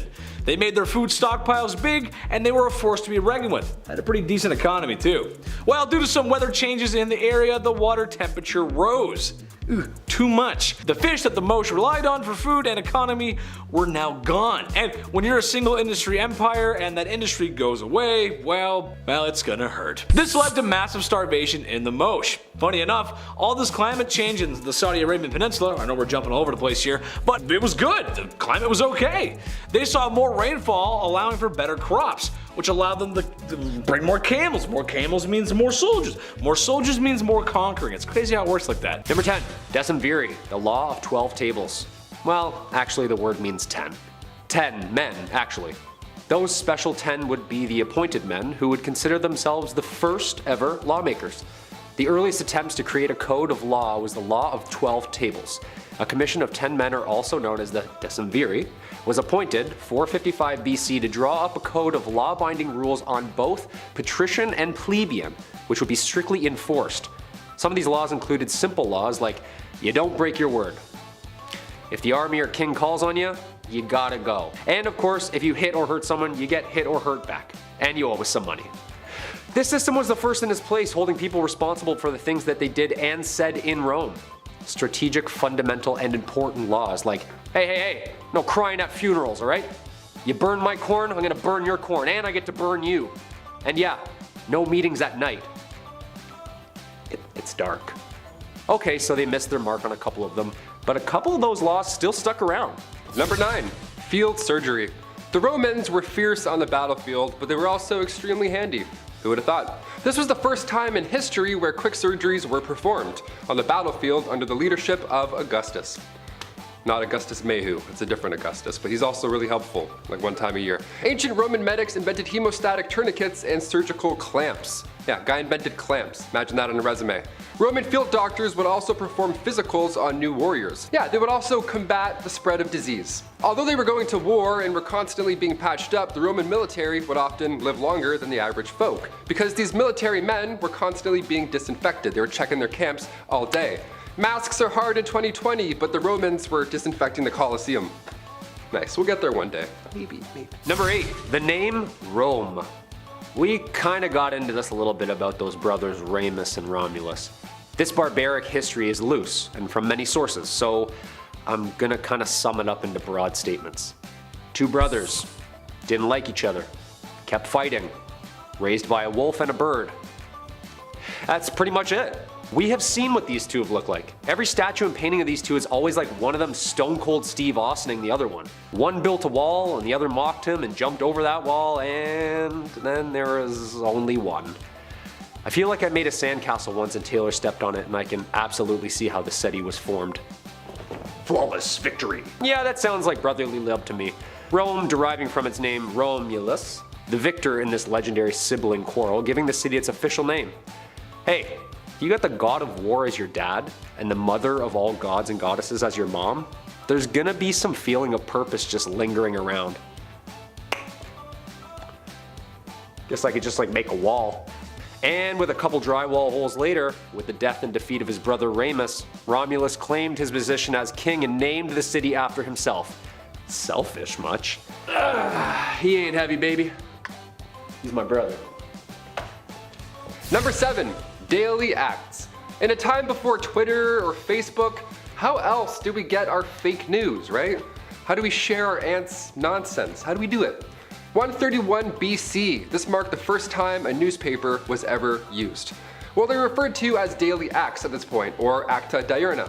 The saying, written in stone, couldn't have been more historically accurate in this case. See, these texts containing information on military or civil issues, death notices, gladiatorial events, you name it, these were commonly written on metal or stone. Your morning news etched into a stone. Imagine the crossword section in 131 BC.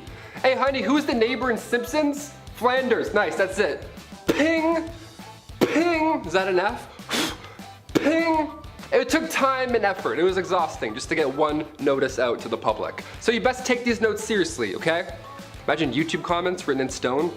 Took a guy 6 business days to write it, so he meant it. Number 6. Julius Caesar.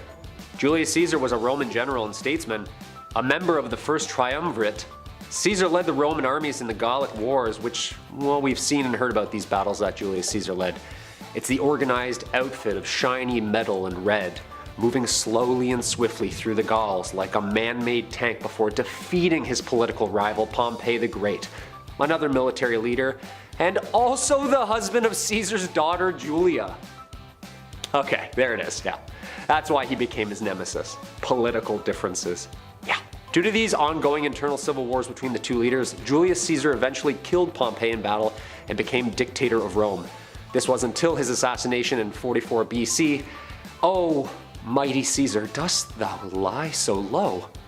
Are all thy conquests, glories, triumphs, spoiled, shrunk to this little measure? Fare thee well. Antony, Act 3, Scene 1. Hey man, eye for an eye.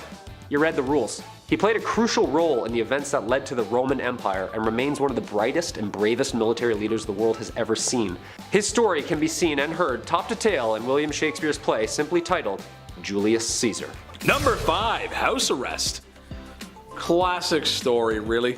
Medieval times is also defined by kings and queens and emperors and leaders handing down their dynasties to male-born heirs. Has to be male, those are the rules, I don't make them up. And sometimes people attempt their best to, well, steal the throne or the crown from underneath their fathers, mothers, uncles, or really anyone who's got power and anyone who doesn't. It's kind of how it goes, a vicious cycle. Well, as successful as Shah Jahan was, even his own blood was out for him. His own son, I'm going to try and pronounce this, Aurangzeb. His own son Aurangzeb. That's a hell of a name. It sounds like a supervillain. His own son Aurangzeb put him and his sister under house arrest, doing his best to solidify his place in the throne. When it was all said and done, Shah Jahan had passed away, but sadly, due to his political strife and some family drama that is straight out of All My Children, he was not given proper burial rights, which then was a big slap in the face. That sucks, dude. That sucks. You rule country, you're nice to everybody, and then your frickin' son just comes in and stabs you in the back. Number 4, Footloose. Remember Footloose? 80s classic movie, right? It's a good movie. It's a feel-good movie. With some decent music, too. The plot is a little rough, to say the least. I mean, what town would outlaw dancing? I mean, who in their right mind would ever do that?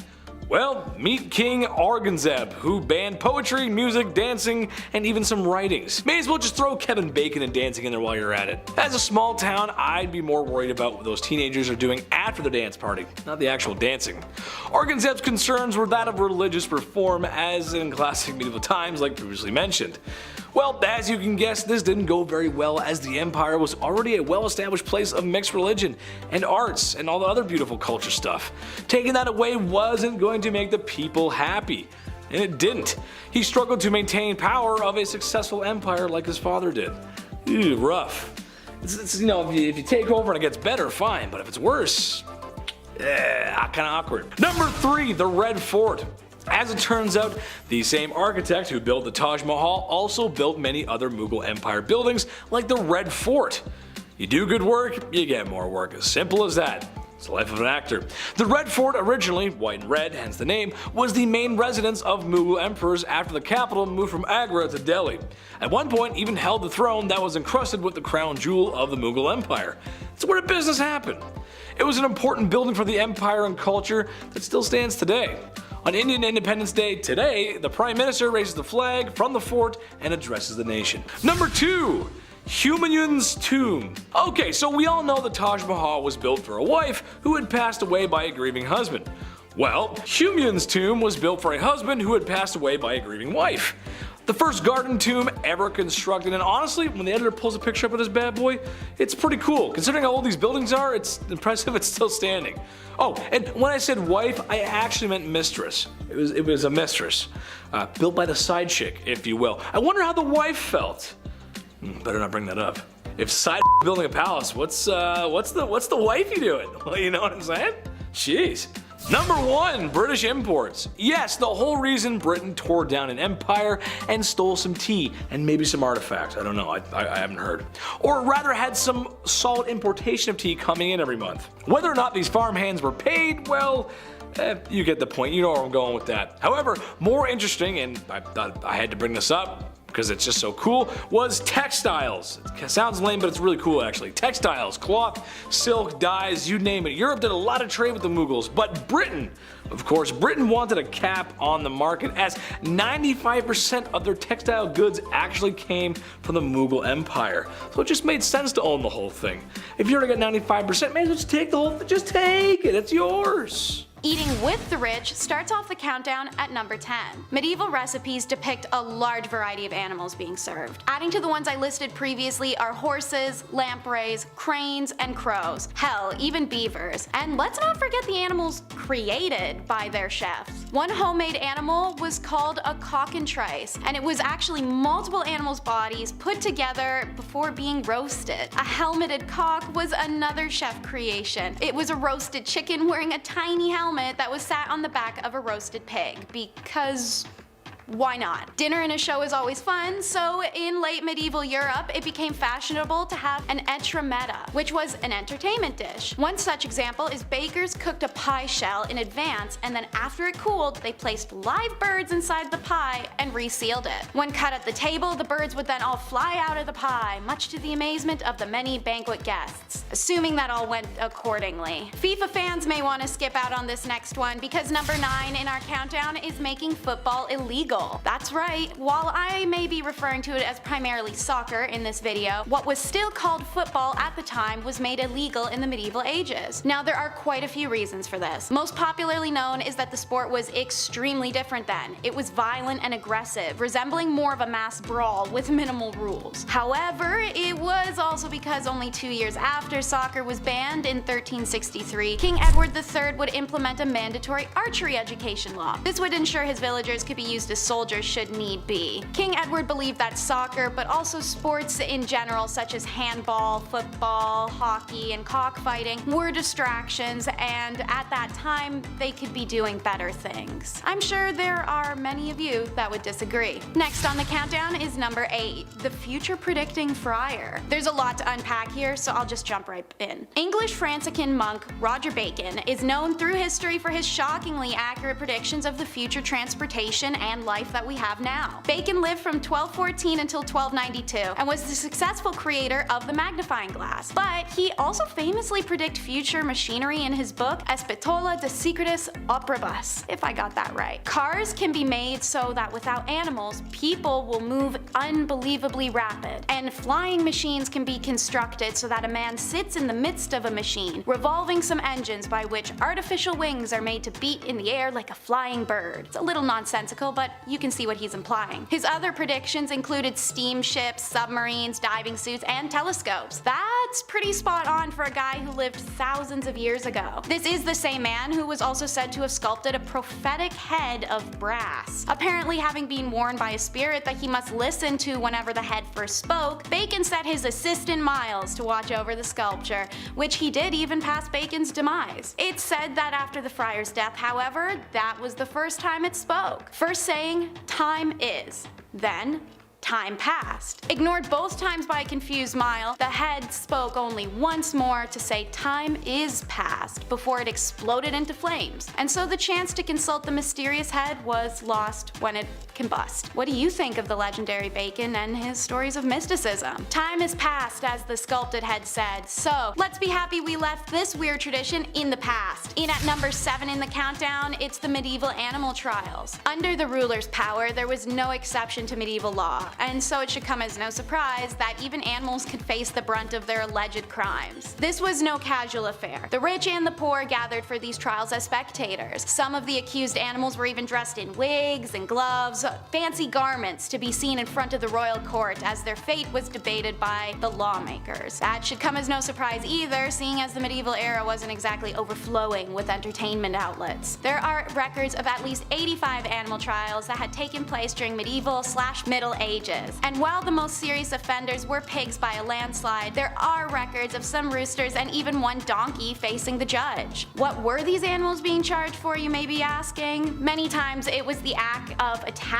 or eating humans, as food and grain for animals was so sparse they'd often go hungry. There were also some accused of being heathens or thieves or behaving in lustuous ways. So make sure you have a walking buddy and always look over your shoulder, because I guess you never know when an ill-intentioned cow may be creeping up on you. Number 6 in the countdown is the St. Scholastica Day Riot. February 10th of 1355, a group of students who attended Oxford University decide to go into town for a pint at the Swindlestock Tavern. Little did they or anyone else know that this would be the start of a notoriously famous riot. It started with belligerent complaints to the tavern owner about the quality of their drinks and service. As the tavern owner was progressively more berated, he and other patrons lost their temper with these students. The escalation led to a verbal sparring between the students and bar patrons. Both sides ended up arming themselves, but luckily, things were quickly interrupted when the mayor stepped in and demanded the arrest of the students who had harassed and assaulted the tavern owner, thus sparking this whole disaster. What should have been a peaceful resolution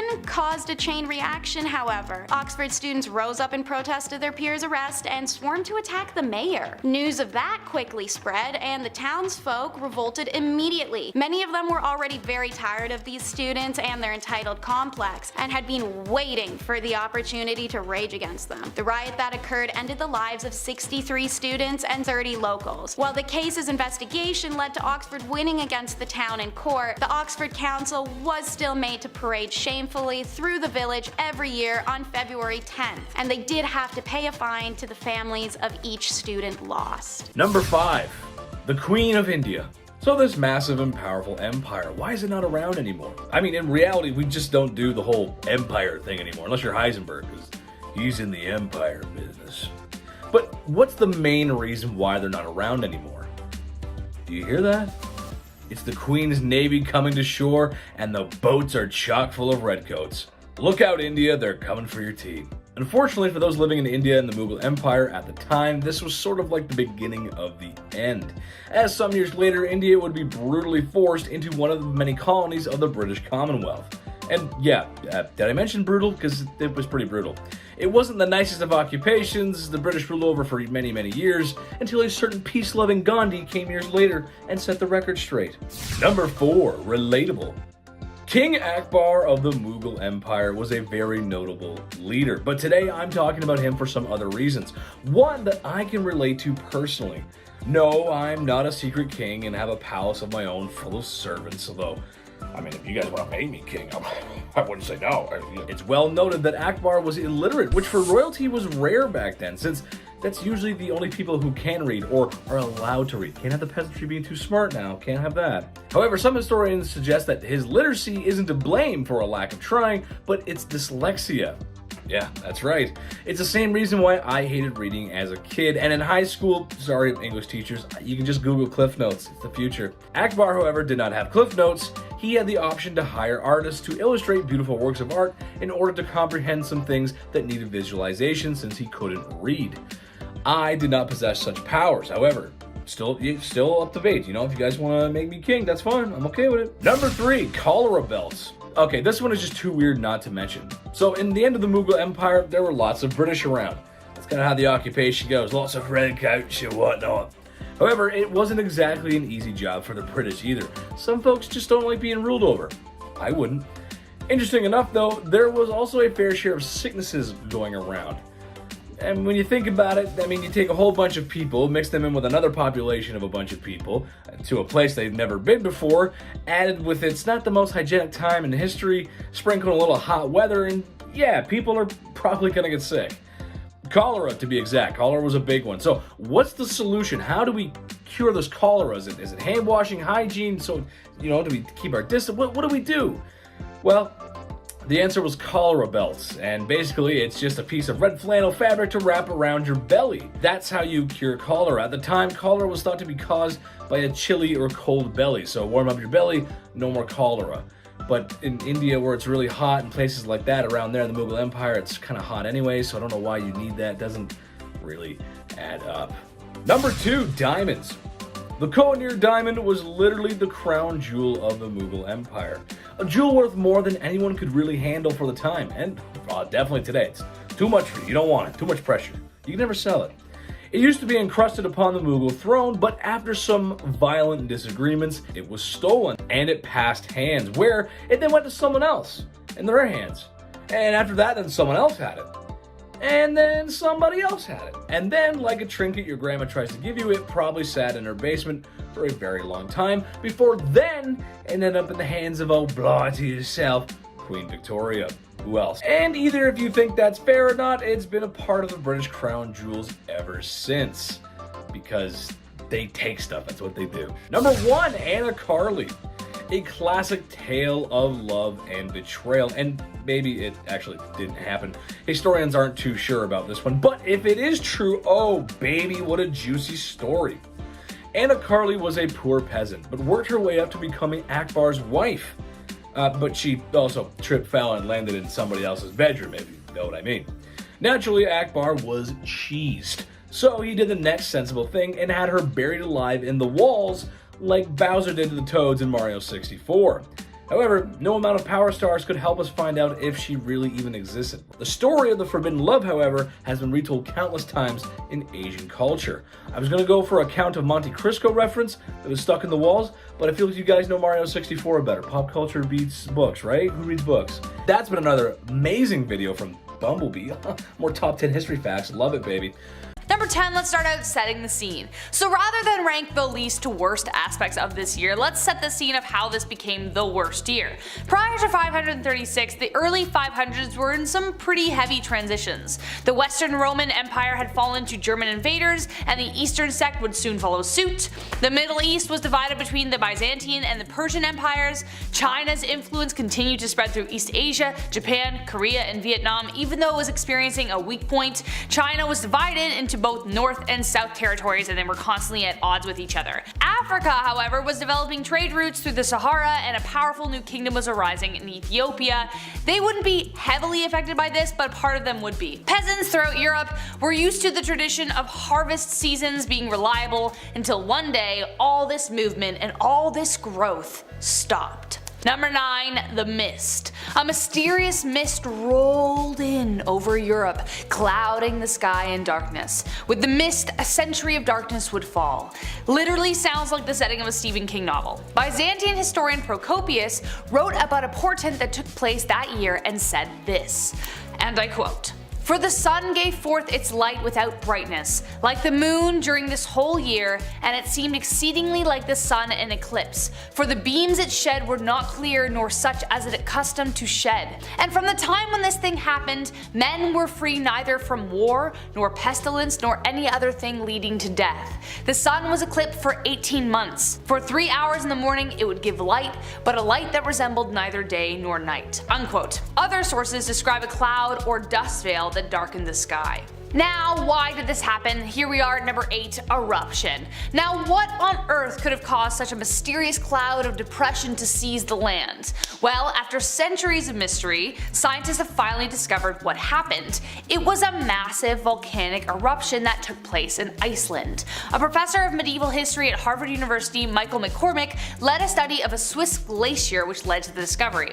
Evidence of volcanic matter in the glacier proved that it was indeed a massive eruption that caused it. The ash from the eruption likely led to a fog that caused an 18-month period of darkness. It was so vast it spread across all of Europe, the Middle East, and portions of Asia.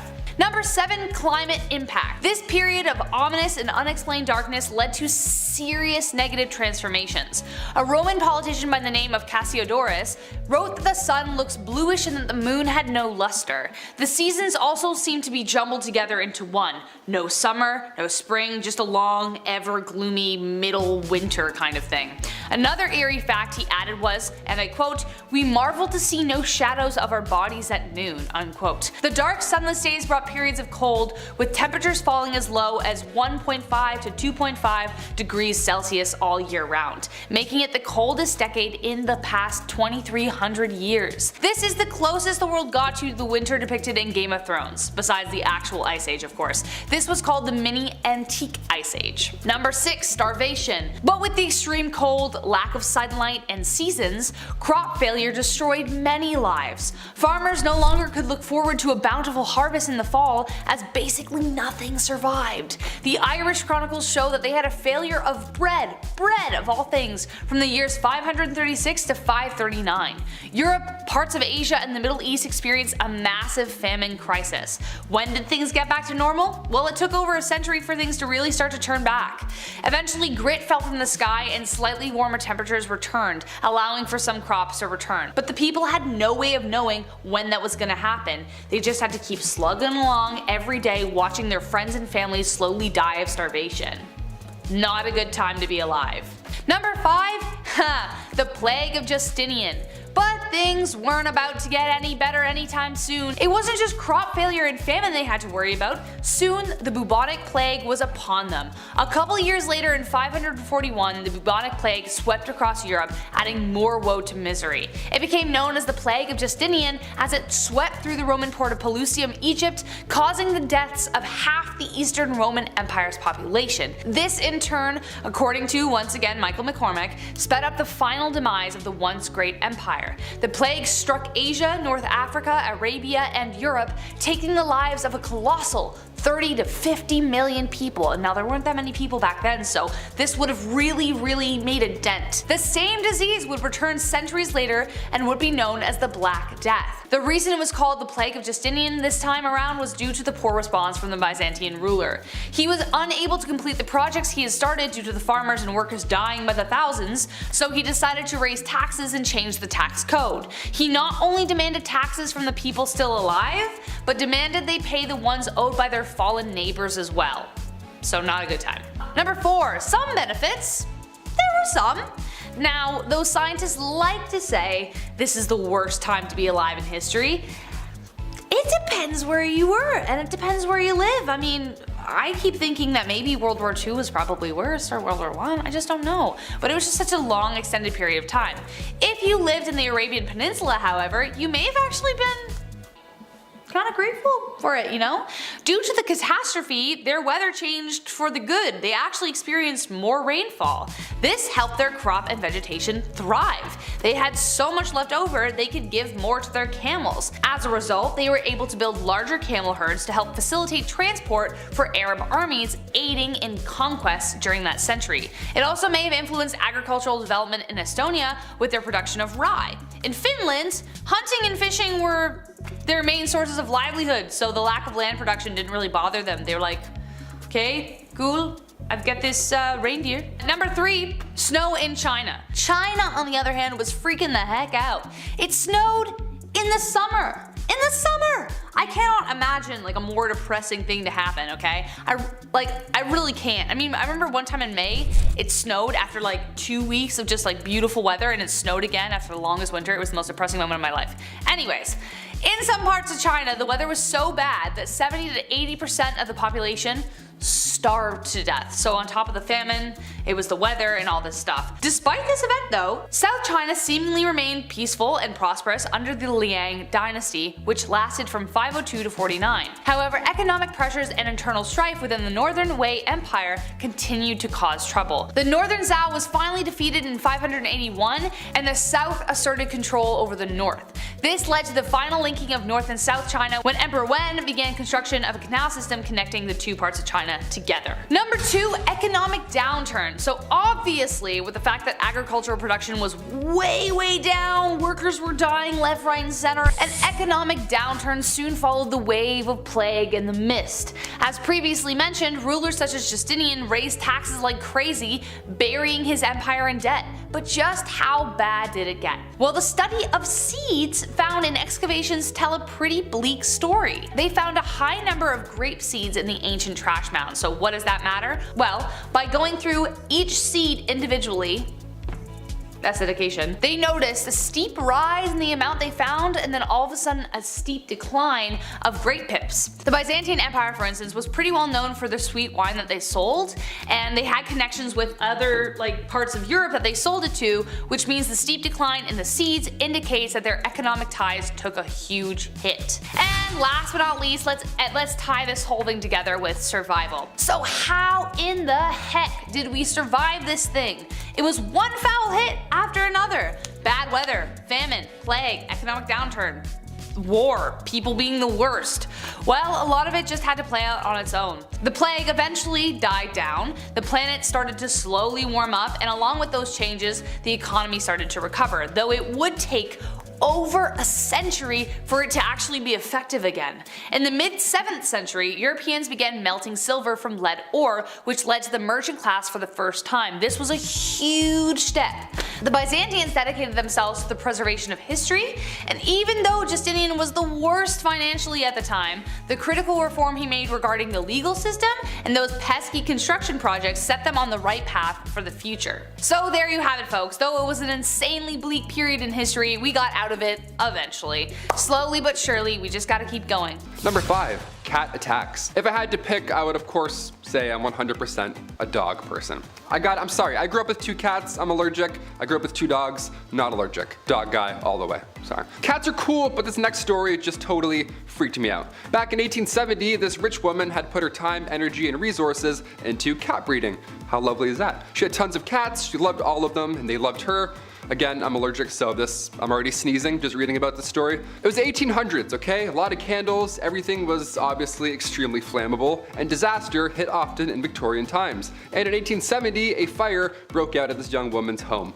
The cats were trapped inside the house. Now, they made it outside, don't freak out or anything, they all made it out, but by the time the 2 maids had kicked the door open to rescue said cats, they had gone full primal. They were afraid, they were freaking out, they were just scratching their way out through anyone and everything. The fire in the house had obviously scared them, so when the doors were open, these 2 maids were both sadly attacked by all of these cats.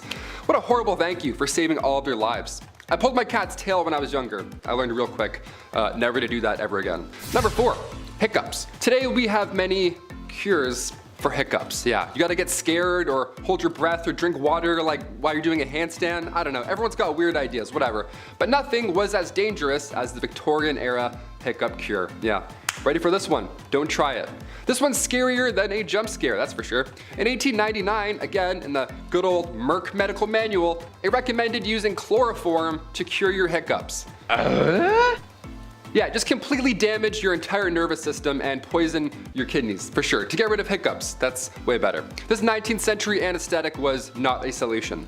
Never try this. Continue scaring your family and friends. That's definitely the way we handle hiccups now. Number 3, tapeworms. Back in the Victorian times, they really figured out the trick to weight loss. Yeah, was it watching what you eat, maybe counting your steps, maybe getting a gym membership, something like that? Nope, and no way. No, it was way easier than all those things combined. Can you believe that? And you didn't even have to pull back on how much you were consuming. Doesn't this sound fascinating? What is this? Well, all you needed was a handy tapeworm. Yep, I don't have one. I don't know why I pointed. That'd be gross if I had one. Yeah, tapeworm. You know those things that can kill you today if you get one? See, the plan was if you eat a tapeworm egg, okay, it will later hatch in your stomach, and at that point you could just eat anything you wanted. Because every time you ate, the tapeworm would also eat, so you could get your snack on while still rocking those Victorian skinny jeans, right? Tapeworm cyst pills, or go for a jog. Your call. Number 2, Victoria's reign. Queen Victoria's reign started in 1837 and it lasted until the Queen's death later on in 1901. At just age 18, Alexandrina Victoria had to rise up to the throne. She was born, of course, on May 24th, 1819. Queen Victoria was 5th in line when she was born, so right off the bat, it was actually highly unlikely that she would ever get the crown. Then one by one, out of nowhere, all of her family members began passing away suddenly. In 4 years, 3 of Victoria's cousins passed away, and then her father and grandfather both died a week apart from each other. So by the time 1830 rolled around, Victoria was only 11 years old, and already she was next in line for the throne. That's how fast it happens. So as if that wasn't already stressful enough, Victoria was brought up under the Kensington system, which if you haven't heard of before, it's pretty awful. Victoria's mother, Duchess Victoria of Kent, she created this Kensington system to control her daughter. She literally isolated the child from mates or family members, anything fun or social, you name it. Her mother did this to keep her pure, of course, to keep her the most pure lady. This system sounds awful. Her mother would monitor her every action, including who she can see or speak to. Victoria only had 2 playmates growing up. That's it. I'm like, hey, me too. She had her half-sister, Princess Fedora of Leamington, and the Duchess attendant Sir John Conroy, his daughter, Victoire. I mean, only 3 friends growing up, that's cruel. She shared a room with her mother until she was finally queen. Yeah, she couldn't walk down the hallway alone at any point. She had to always walk with her mother by her side, even to the washroom. That's crazy.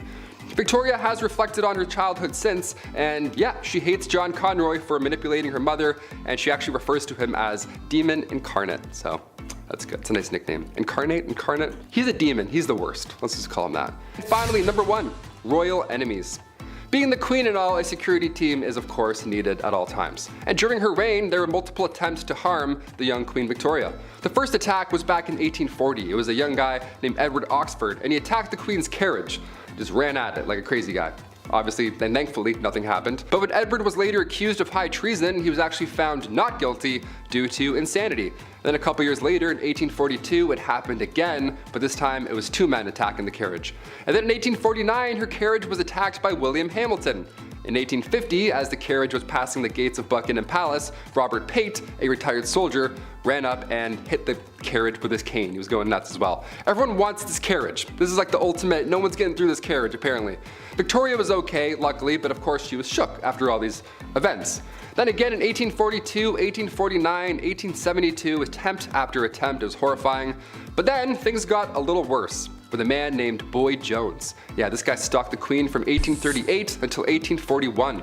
This guy somehow managed to break into Buckingham Palace more than once. He knew a way in just to Buckingham Palace, which should never be a thing in the first place. And the weird part is here, Boy Jones, once he was inside the palace, he would hide under the Queen's sofa. And he would also just sit on her throne for hours, just hanging out. Yeah, he would pretend he's Cersei Lannister and just sit on the throne for a minute or 2. Think about life. Eventually, thankfully, he got caught, but imagine coming home and Boy Jones is sitting on your couch.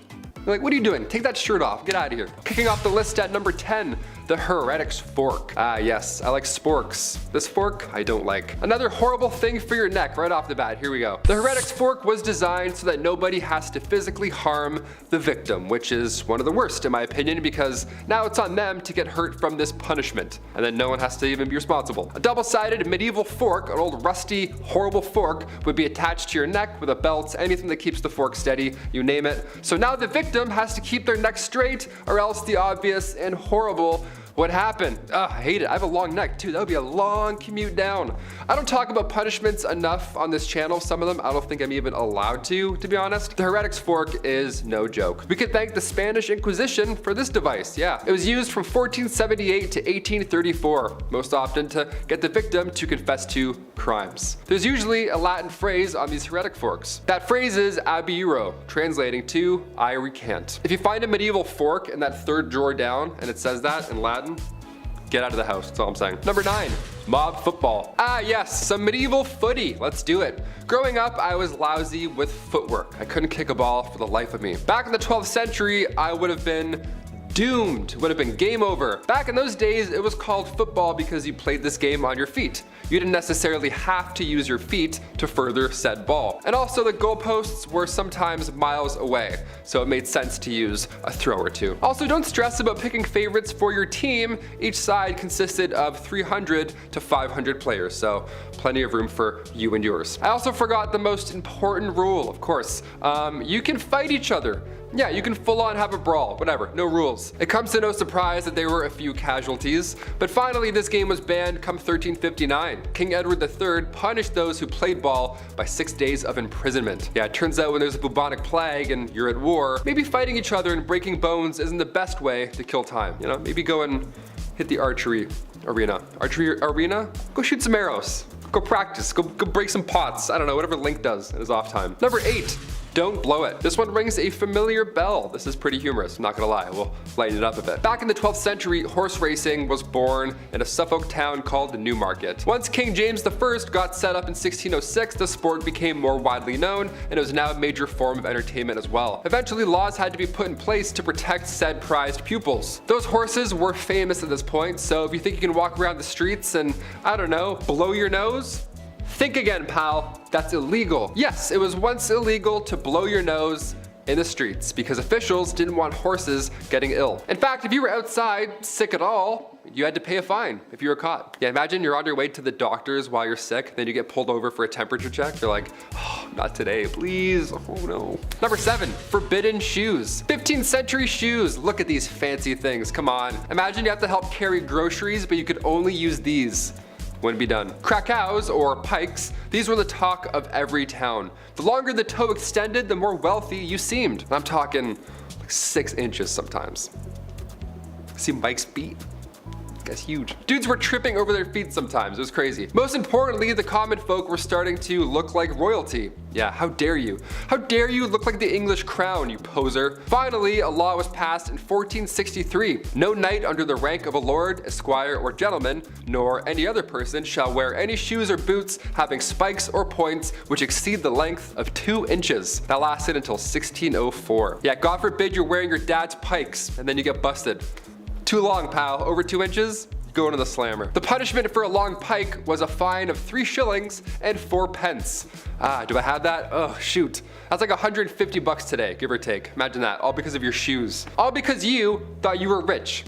Yeah, get a grip, peasant. Go change back into your Birks socks. Number 6. Solitary confinement. This is a kind of punishment that still exists in our modern society. It's honestly one of the worst. Because of the type of psychological distress that it causes. Here we go. Basically, this form of punishment involves a prisoner living in a single cell with little to no meaningful contact with anybody else. That's the whole punishment. Now, the isolation that solitary confinement can create can be life-altering for people. It's really bad. There are many stories about people being locked up for so long that eventually they just forget about their families entirely. Some people have gone away to solitary confinement for so long that once they're out, they can no longer speak. Isn't that crazy? Solitary confinement and the negative effects it has on one person is becoming a wider topic of conversation today because of said effects on a person's mental well-being, and it's a topic for a lot of human rights organizations. Yeah, rightfully so. Can't mess with the brain. Back in medieval times, solitary confinement was even worse. It was just a room made of stones, it was pitch black, it was freezing cold. It was also below some horrible stinky castle, and most of the time you weren't really alone. No, there were some hairy creatures nibbling away at your toes, but I'll save that for the end. That's pretty horrible. Number 5, basket of bees. Guess what this one is? It's pretty much, that's exactly what it is. It's horrible. We often look at ancient Rome as the birthplace for numerals, modern plumbing, social life, all that good stuff. Don't get it twisted, ancient Rome had a lot in common with the Dark Ages as well, okay? The punishments that they would inflict on others, horribly creative, I'll say that. Like, for example, a basket of bees. A basket of bees. There we go. Maybe wasps. Who knows? I don't know. History gets all crazy, you know? This punishment saw the victim placed in a large woven basket, naked, might I add. Then the basket was hoisted up near a beehive, of course, and then Romans would just anger the hive. They would just shake the basket. And then in turn, all these bees would sting said victim to death. This was meant to be a long and painful death, but eventually, this is how humans realized folks were allergic to bees, because they would meet their demise a little too fast, you know? Romans would be like, what happened? What's going on? Are we going home now? That's it? Number 4, the Colosseum. They say Rome wasn't built in a day, right? Right? No, I'm asking you, I don't know, that's a saying, I think I've heard that somewhere. The word Colosseum is a Latin noun formed from the word colossus, meaning gigantic. And it's huge! It once held more than 50,000 people at one time or another. That's literally the Yankee Stadium. This oval stadium was built from cement, limestone, and volcanic rock. Yeah, that thing ain't going anywhere. Historians and archaeologists are still discovering and unearthing secrets of this site.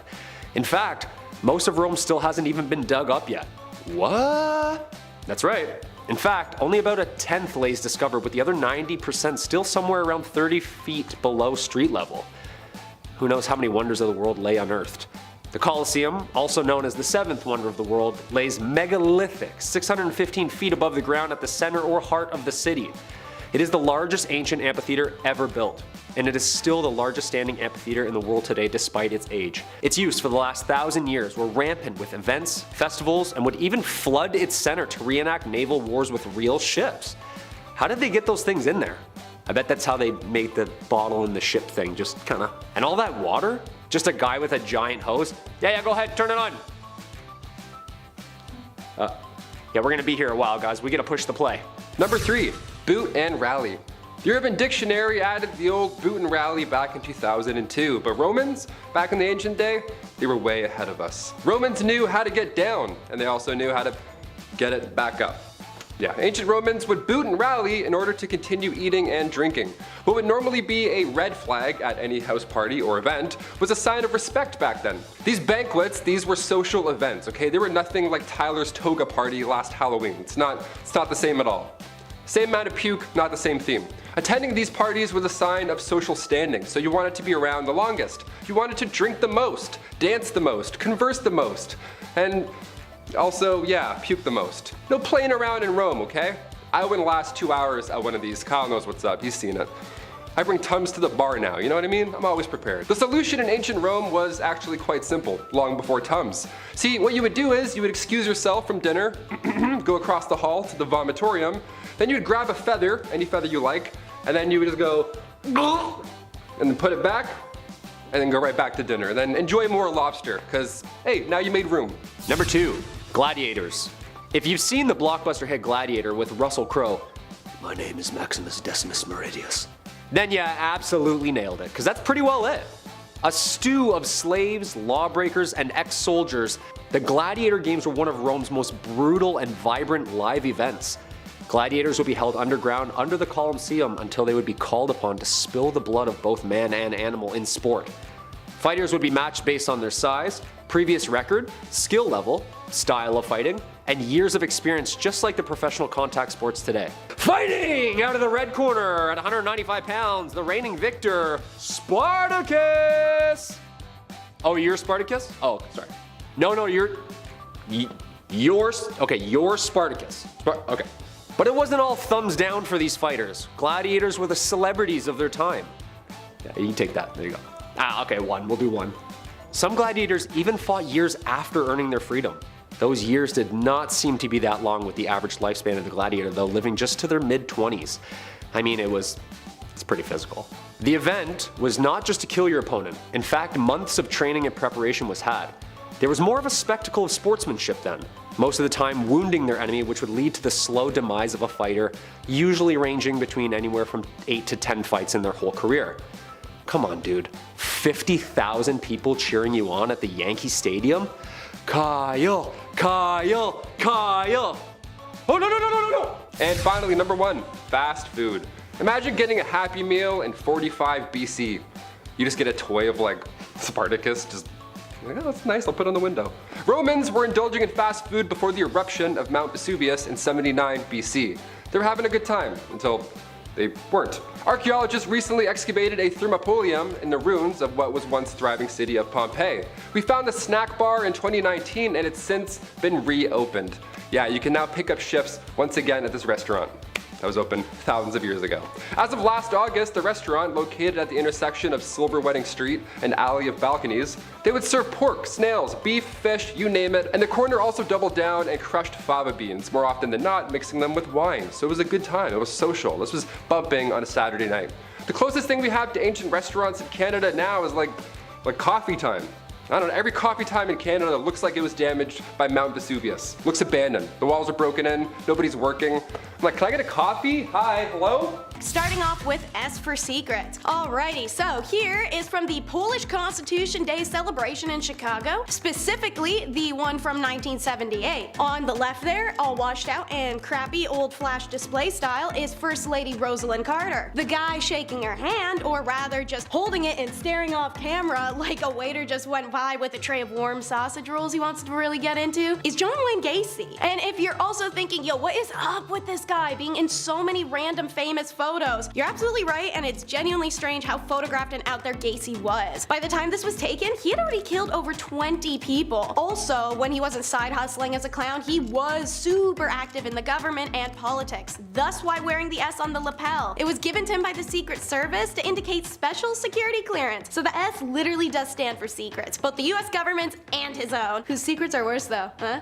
Anyways, at the bottom of the handshake photo, you can see the handwritten address to John Gacy, best wishes, Rosalind Carter. I've heard beauty is pain, but I haven't heard beauty is the next Saw movie? Check out the Beauty Calibrator. Seeing pictures, you may think it's some sort of Middle Ages torture machine, or as said, literally one of those Saw movie head devices. But surprisingly not, it's another way to point out women's insecurities and find the smallest things possible to make them feel bad over. Meet the Max Factor Beauty Calibration Machine. It is the only one in existence, thank God, and in 1932, the makeup legend Max Factor came up with this ingenious invention combining phrenology, cosmetics, and insecurity gaslighting with pseudoscience analysis of a woman's physical flaws. Max Factor's Beauty Calibrator enabled Hollywood makeup artists to pinpoint where facial corrections needed to be made down to a literal fraction. The machine, also known in the trades as the Beauty Micrometer, revealed that a natural perfect face was a myth. Every single woman was imperfect and needed correction, and this machine could find it by taking precise measures. It would mark spots that needed to be fixed, and then the artist, once the helmet was removed, could correct all the new insecurities with makeup that you didn't have before you put the stupid thing on. Next up is a photo that's all dramatic flair, the death card. Masseria represented an outdated mindset in the mafia world, one that could no longer be reasoned with diplomatically. The same is true of his rival Maranzano. The ongoing tit-for-tat killing between the two genuinely wreaked havoc on not only the streets but in the mafia hierarchy itself. Those resistant to change generally don't last long, and meetings of the mafia elite tried to bring around at the end of bloodshed, but Maranzano especially consistently manipulated matters to his own advantage. In order to facilitate underworld peace, the consensus turned from diplomacy to the inevitable. One of these guys had to go. The final straw, according to the accountant Nicola Gentile, was when the police informants called Masseria and said knock off the violence. Having an idealism for peace, he actually responded by disarming his men, and they were all pissed. Joe the Boss, Masseria, his bodyguards, and Lucky Luciano all met at a seafood restaurant at 3 p.m. on April 15th of 1931. Luciano excuses himself from the card game while that they're playing to visit the bathroom. This is the signal for the hitmen. The bangs could be heard from around the block apparently, as Joe was hit from behind 4 times in the back and 1 in the head. And it's born, the infamous Ace of Spades shot. It added to the cult status of this hit, but many expect that the Ace of Spades card was placed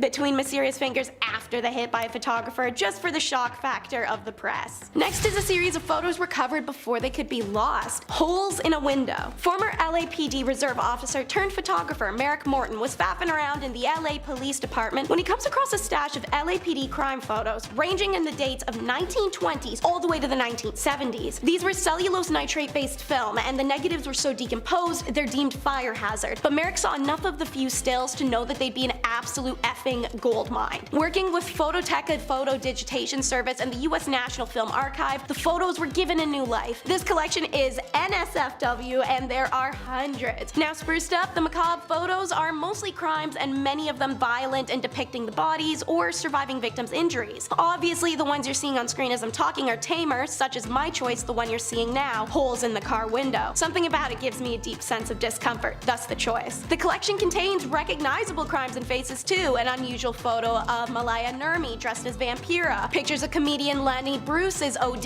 in March of 1966, and images of the Manson family arriving at their arrangement in 1970. Every photo is scary, and every single has a disturbing backstory. Some captions are provided by author James Elroy in his book LAPD 53. You can win, but sometimes you still lose in the end. It's the devastated Disneys. Meet Howard Ashman and Alan Menken. There are some everyday photos of these two in their prime. Who were they? In case you couldn't tell by all the Disney crap in the background of said photos, they played somewhat of a big role. You know, writing the lyrics and music for Oliver and Company, The Little Mermaid, Aladdin, and Beauty and the Beast, as well as a few others. Also, not to mention creating the Little Shop of Horrors, which got them hired by Disney in the first place. And in this photo you see now, they had just won the Oscars for The Little Mermaid. Hooray! But why does Ashman look so unhappy? This was his life's accomplishments. It's because that night Ashman told Menken they needed to have a serious talk when they got back to New York, and when they get back a few days later, Ashman admits that he has HIV that's quickly progressed and he's going to die soon, and fast. They had been songwriting partners for over a decade and were in the middle of working on Beauty and the Beast, and despite the illness, Ashman completed the lyrical work and the initial work on Aladdin. On the morning of March 14, 1991, he does die from heart failure caused by his condition. At the time of his death, he only weighed 80 pounds, he'd lost his sight and could barely speak, and a voice that spoke so eloquently through song was lost forever. Before he passed, however, Disney Productions scrambled to finish the film so he could see a screening of it, with. The film earned Ashman and Menken 3 1991 Academy Award nominations for Best Song,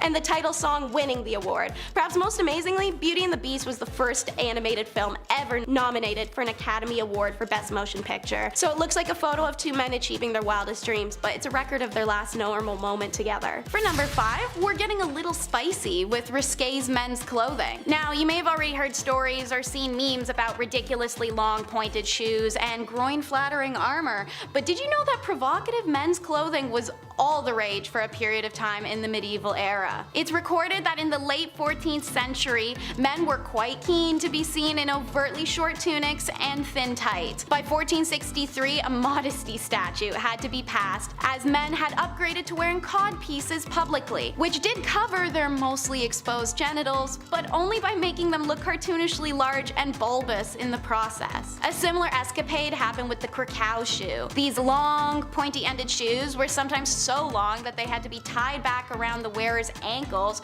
or reinforced inside with a whalebone. The same statute in 1463 also addressed limiting these Krakow shoes for those reasons. Seems like there may be a little bit of a compensation theme here. Both provocative dressing and shoe length were limited to those of extreme wealth after the statute passed, but that didn't stop the development of some more outlandish beauty standards. For example, number 4 in our countdown is plucked bear. Nowadays, whether you're scrolling through an app or walking down the road, you're likely to see advertisements for eyelashes and hair accentuation services. And while that may be pretty trendy and normal to us, now, in the medieval ages, having hair on your face would have actually made you stand out in a crowd. Women would remove their eyebrows, eyelashes, even significantly reduce their hairline so as to achieve a smooth egg-like effect. This was because the forehead was considered the center point of the face for many years, and so it would make sense to remove anything on or around it so as to accentuate it, right? Maybe. Moving on. If you're tired of her plucking herself bald, and she's tired of you wearing shoes that enter a room before you do, then maybe it's time for a good old-fashioned medieval divorce by combat. That's right, you heard me. Coming in at number 3 is divorce by combat. This finding was discovered in a historic German manuscript that laid out rules as to how divorce by combat was to proceed. Their decision to use combat as a means to solution was not unusual for medieval Germany, as trial by combat was part of their law system. Trial by combat was legally sanctioned duel that ensured whomever was to win the fight was deemed right. There are many ways that these duels could be fought, and various weapons and locations in which to have them. The divorce by combat trial was placed when a man was put into a 3-foot deep hole with one hand tied behind his back. The woman, however, would have a normal ground and be able to move freely. This was believed to ensure a fair fight between the sexes. Now, there is some evidence that the outcome of these trials could still end in death, even if the death was not as a result of the combat. It's said that if the man lost to his wife, he would be taken from his hole and executed in the town square. If the woman lost, she would be then placed in the hole and then buried alive. So yeah, I'd say maybe try talking it out a little bit first before resorting to a public throwdown that can end in death. And while we're on the topic of trials, number 2 on the countdown is Trials of the Dead. Who would have such a vendetta with the dead that they would have them unburied to stand a trial? Well, new Pope Stephen, that's who. In 897, the months-old body of Pope Famorfius, the first pope to ever be executed, was extracted from his grave to serve trial for his alleged usurping of papacy. The new pope donned the corpse in elaborate robes and even assigned a deacon for defense. You may be wondering why the new Pope Stephen had done this to his predecessor. Since a holy person's body was considered to become a holy relic in death, it became a holy rite to display their corpse in public tombs or churches so petitioners may still visit their former saint to leave tokens or deliver prayer. What better way to ensure that you have devoted attention of the community than a postpartum smear campaign where your opponent can't defend themselves because, well, they're dead. Stephen found the deceased Pope Famorfius guilty so that he could toss his body into the Tiber River, as nobody can venerate his relic if his body is lost at sea. That's a pretty intense way to usurp the person who had the job before you. Joke's on Stephen, however, as shortly after this trial, he was executed just like his predecessor, making him once again come in second to Famorfius. Call it karma. With that dose of crazy, we can move on to medieval madness, which ranks at number 1 in our countdown. What was the medieval madness? Well, if you're a fan of rye bread, you may not want to listen in on this. madness. In an era without refrigeration systems as well as poor hygiene, produce was left to natural elements. As a result, mold and bacteria growth was common and would of course migrate into food. Ergot mold is the most well known for its effect on the brain. It caused wild hallucinations and extreme emotional changes as the chemicals in your brain became imbalanced. The consumption of this mold and bacteria has had a variety of exclusively unpleasant side effects, such as vomiting, diarrhea, convulsions, delayed visions, even mania and psychosis. These symptoms make it obvious as to why this could be labeled as a madness. The extreme cases of ergot consumption would of course lead to things such as loss of limb, gangrene, or death. And this connection between molding rye flour and ergot poisoning wouldn't be made until 1670. So for hundreds of years beforehand, commoners saw ergot poisoning to be things like demonic possession. Many theorize and connect the medieval madness to that of the time periods of the witch trials. The trials began in 1691, a year of intensive wet and cold which produces a higher level of ergot. They ended abruptly in 1693, a year said to be sparse on rye grain. If there's less to consume, there's less ability to be poisoned, making it arguable that there could be a connection between the two, especially as a side effect of ergot poisoning could be mistaken as demonic possession as previously mentioned, and that is also seen as a symptom of witchcraft. Still, this may not be the kind of bread you want to chase.